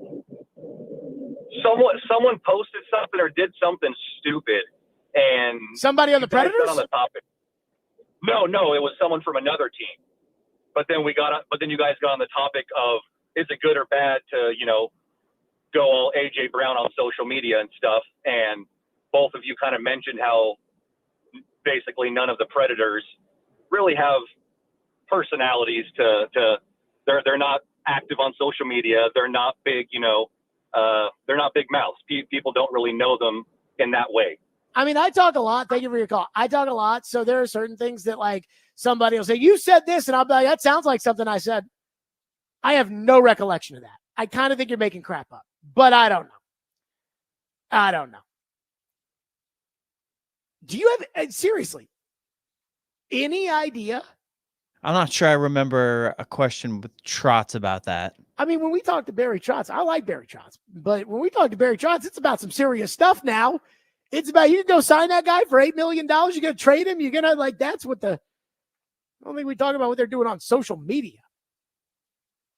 But we've interviewed him a lot this past year, so yeah, that is true. There's no talked telling. For a while. Yeah. 615-737-1025. More of your phones, plus joint practices with the Seahawks. I have a joint practice thought that I want to get in. Then we're back to your phones. Stillman and Company, 1025, 106 The Game. Let's talk Window Nation. Now, I do know that I tell you how much I love Window Nation and how much I trust Window Nation. And you can trust them as well. There are a lot of companies out there that will work on your windows. And see, this is serious. But the one that I trust is Window Nation. I can't tell you about the other companies. I can tell you about Window Nation People are talking about Window Nation. In fact, their customer Vicky says, we couldn't be happier. It was a great experience. And Window Nation's all about the value, and they're giving you the value this August with their anniversary sale. Buy 2 windows, get 2 free. There is no limit on how much you could save. Again, buy 2, get 2 free, pay nothing for 24 months, and get an extra $250 credit. Hurry because the sale ends August 31st. So schedule a fast in-home estimate right now at 866-90NATION or at windownation.com. That's 866-90NATION, windownation.com.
Are there any things that you'll do in these joint practices with the Seahawks upcoming that will kind of enhance things maybe that you wouldn't do going just your offense versus your defense? You know, the 2-minute stuff is good to get against another defense, another team. It's kind of hard to simulate in a practice for us. You know, it's just because it's a competitive situation, and you try to stay out of some of that stuff. But I think it'll be good. That's a good thing to get against them. Other than that, it'll be pretty standard operation for us. There's not going to be a whole lot that you're going to do against them that you haven't seen us do thus far. So, but it's just going to be against another uniform, which is good. That was Brian Callahan. Joint practices tomorrow afternoon and Thursday afternoon against the Seahawks. And we will have a full breakdown tomorrow at 2 o'clock and Thursday at 2 o'clock. And TD will be with us Thursday at 3 o'clock, and we'll have his full breakdown as well. I'll be on an opposite field of TD. So on Thursday for the TD Power Hour, we'll have it totally covered. Let me ask you a question. How many of you Titan fans out there that watched the preseason game on Saturday wish you could watch the joint practices Wednesday and Thursday against Seattle. And I'm just going to assume that I'm going to see a lot of hands go in the air. See, this is the difference between me and a concert performer, is I know I'm talking to about the same amount of people as a concert performer, but at the same time, like the concert performers are, who here wants to hear our new song? And then, you know, they go, whoa! Boo. I mean, I'm boo for the new songs too, but some people like it. Play the old stuff. I agree. I mean, I remember I was at a Luke Bryan concert one time, and Luke was like, we got some more new songs. And it was like, no. Get to the old stuff.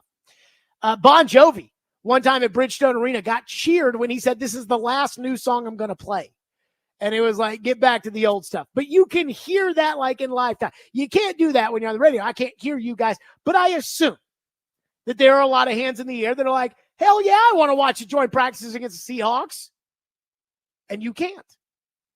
You can only rely on what we see and what TD sees and what, you know, the midday show, they'll be out there, and Chase and Joe, they'll be out there, what they see. But I think that's going to change. So this is my joint practice hot take. I think the next step for this horrendous NFL Plus app that the NFL is just shoving up everybody's rear end is going to be selling joint practice video. Ian, I think it's coming. Joint practice video? What do you mean? You said sell it? Yeah, so here's what I think is going to happen. I could see the NFL, because a lot of these teams have gone to joint practices as opposed to playing in the preseason. Brian Callahan's already said, like, we're probably not going to play the starters that much on Saturday night because they're going to get a lot of work done against Seattle on Wednesday and Thursday. And so, again, the NFL, I mean, if I'm News 2, for instance, I'm pissed that, again, I'm paying all this money for this game Saturday. Now, a lot of people are going to watch it because it's still football, but I'm pissed that I'm paying all this money to air the game Saturday, and the coach has already said, I'm not going to play anybody who matters. I mean, I'd be furious about that. And so I could see the NFL. And again, they love this NFL Plus app, no matter how terrible of an app it is. And it is terrible. I can see the NFL going to teams and saying, hey, if you have joint practices, you need to stream it on NFL Plus. Since the practices are open to the public anyways, it's not like if you ran some kind of formation, it's not like, you know, somebody can't go and see it. So you're going to have to put your practice tape up there on NFL Plus. You think the NFL teams, and somebody already told me today, they were like, oh my God, woo, oh my God. I mean, the teams would be so mad. The teams always get mad. Every collective bargaining agreement, when they take away off-season practice, the coaches get mad. You think the coaches like that the coaches tape, the All-22, is available for everyday fans so fans can sit there not knowing what a blocking scheme was and say, he sucks? No. Coaches hate that stuff. But the NFL, who is always trying to make a buck, even on this horrific NFL Plus app they have, which we talk about standards, you know, the mayonnaise commercial and how that might be beneath Levis's standards. Let me say this. For a sport that is so about television, that grosses $1 gazillion a year, the fact that this NFL Plus app is so bad is embarrassing to the league. Like, it's embarrassing. But again, I think in the very near future, you're going to be able, with an NFL Plus subscription, you're going to be able to watch joint practices. I could totally be wrong. 5 years from now, it could be the same thing where you're going to have to wait until 2 o'clock, and we're going to tell you what happened at joint practice. But I'm convinced, for the things that people want this app for, you know, one of the things they have out-of-market preseason games. So if you have NFL Plus and you live in Phoenix and you like the Commanders, you can watch the preseason games. So you pay for it, but you can get it. Audio feeds, you can get it. All 22 tape, you can get it. Condensed games, where it's just play, and it takes out the whole, you know, Coming up on Thursday, it's an all-new Everybody Loves Raymond, where Raymond tries to figure out what Robert wants to do for his birthday. It's an all-new Everybody Loves Raymond on CBS, America's most watched. You don't have that on the condensed games. You can go back and watch a game from 8 years ago. But what they want more people to sign up. They want your money. And how many of you would pay to watch tomorrow's joint practices from the comfort of your office desk? Just put it up there on the laptop, and you're seeing Tavondre Sweat and Jeffrey Simmons go up against the Seahawks first unit, because you ain't going to see it on Saturday. I think there's a lot of you out there that would do that. Do you have to watch it? Do you have to watch it live? Could it be on demand? No, that's exactly what I was going to say. How many of you are going to come home after work and turn on the TV and watch what happened at practice? How much are you charging? It's the same as It's NFL just included Plus, in the whatever the hell it is that I'm paying now. Okay. For this awful app. But I'm telling you, I think it's coming. And boy, the coaches are going to hate it. They are going to hate it. Woo! Hate it. Especially if there's some fights. Oh boy. Oh yeah. But the league don't care about that. Mick is up next on Will Levison, has been waiting patiently. Thank you for waiting. Go ahead, Mick. Man, Jared, I love you, man. I appreciate you taking my call. One thing, I got a couple of takes real quick. I'll make it fast. One, first, I love it when you talk about your dad and you and talking about sports. Man, that's good. That's really good stuff. Thank you. And I appreciate that. And I listen a lot. And I like what you're saying. And the early shows really I think they previewed this for all of us. And they were like, "Oh, Jared's gonna be so mad." And did they actually? I've been waiting for it all day, and I appreciate it. And I just don't like it. It's good, but I'll say this: one thing, go get your money, young man. Second thing, one thing about the leadership that I've ever seen in my life, the best thing I like about any leader I've had, and the most I think influential thing, is them being self-deprecating. And let's face that. This thing is a joke, right? It's he's not trying to make money. He's making fun of himself. And he is trying to make money. All his buddies are going to be making fun of him in that locker room. And that is leadership, man. So let's think about that too. Yeah, I think it's when the deprecation goes outside of that it becomes, a problem. What was he doing? Sitting on his couch? He was let's use the roast of Tom Brady as an example, right? Like, I talked to Charlie Weiss after the roast of Tom Brady. Mick, thank you for your call. I talked to Charlie Weiss, the old offensive coordinator of the Patriots, after the roast of Tom Brady. And I was like, I loved it. And he was like, I didn't. He was like, I hated it. I said, why? And he said, because he goes, I know those guys. And so what? If they're up there laughing about it, some of that stuff's not funny. And I was like, really? Like,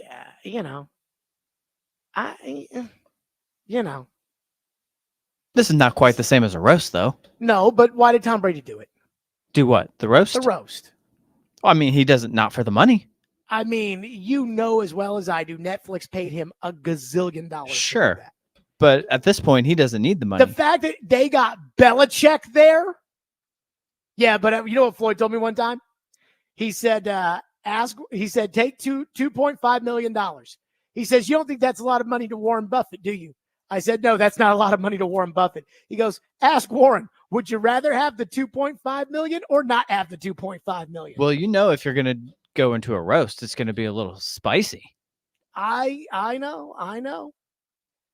Jill Jelnick has responded from Fox 17. Don't hate the NFL Plus idea to watch joint practices, but how about the fans? And I'm going to plug to you, Jill. She said, how about the fans turn the channel to Fox 17 and watch my report on the Titans, and I'll tell you what you need to know for free. Okay. That's great. But Jill, you can't take your camera and shoot the stuff that the fans want to see. They don't let you shoot it. And the teams will never let you shoot it. But when the NFL, when Roger Goodell comes up and says, hey, we're putting it on NFL Plus, they're not going to have an option. They're not going to be able to say, oh, no, we can't have cameras out now. That's the whole point. It's like when I was a kid, I remember when Mike Tyson fought Lennox Lewis at FedEx Forum. And I went to the Sounds that night. But, the Mike Tyson-Lennox Lewis fight, I mean, that was a big fight. And I remember everybody wanted to know what was going to happen. Well, I ain't paying, I was like 12 at the time. Like $100. Yeah, I can't pay. I don't have For that kind of pay-per-view. money. Yeah, this is like $100, I think, for those fights. $90, 99, 95, something like that. So I remember we got home from the Sounds and we turned on ESPN and they had like still shots of the fight and somebody talking about what was happening during the fight. And you all know as well as I do, that's not the same as the fight. But because of the Fakakta rules they have now, like Jill can't shoot the plays because they won't let her and they won't let anybody else. And so, again, you can see them, stretching. You can see them, here's Geno Smith complete to DK Metcalf on air. Here's that. Maybe if you're lucky, you'll get a little one-on-ones in there where it's, DK Metcalf and Tyler Lockett versus Jarvis Brownlee and Trey Avery, although we saw that enough for a lifetime last year. But here's that. That's all you get because they don't let you do it because they own it. But they'll go to the coaches and they'll say, no. We're putting that on NFL Plus. Everybody gets to watch. It would not surprise me in the least if that's what they end up doing. Stillman and Company, we do have a Preds trade to get to. Got a quick thought. We actually know what the return is. 102.5, 106 for the game.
Stillman and Company, Ian, we have the official return. Yeah, we do. For the Cody Glass trade. Today, the Predators, in what was a pure, unadulterated salary dump, officially got rid of Cody Glass. This is from the Predators themselves.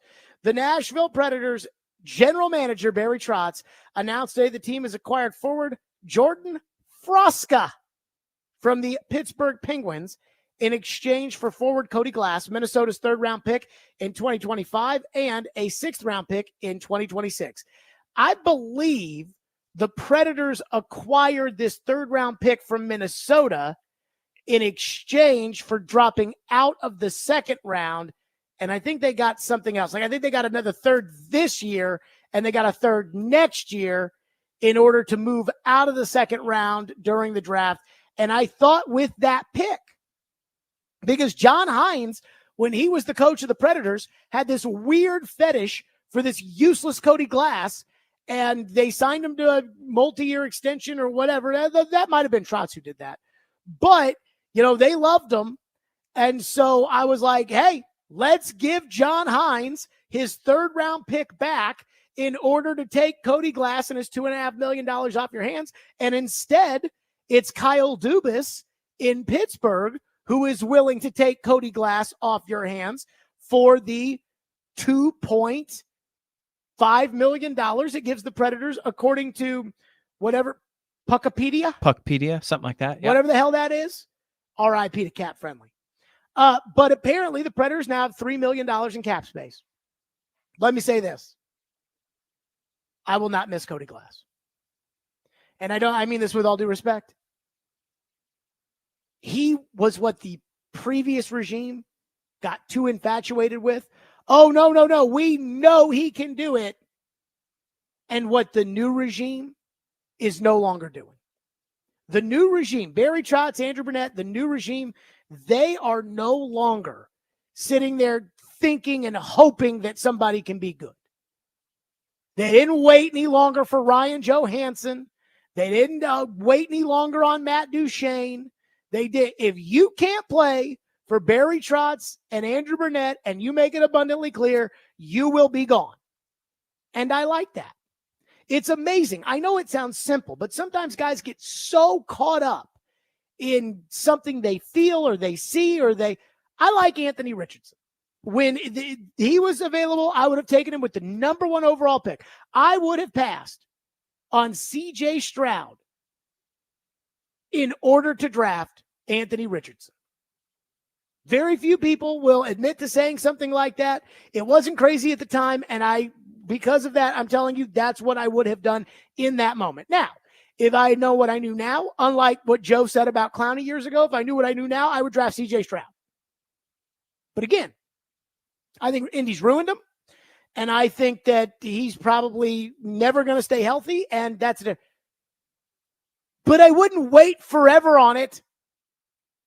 I wouldn't wait forever, because there's a chance with all these guys that they can't play. Like Skoronsky, he should get this year, and if he can't play this year, move on. But it felt like for years and years and years and years, we had to watch freaking Mikhail Granlund. The same old limp Mikhail Granlund Ryan Johansson and Matt Duchene. And Cody Glass is part of that crew. The do-nothing crew. And so Barry Trotz and Andrew Burnett, they don't have patience for that. They gave Glass a shot last year. He didn't make it. See ya. They gave Tomasino a shot last year. He didn't make it. Send him down. You know Andrew Burnett doesn't want him on the team. They want guys that actually do play well. Not could play well, but do play well. Like Stamkos, Ryan O'Reilly. I am loving this new era of Predators hockey. So Cody Glass will not be missed.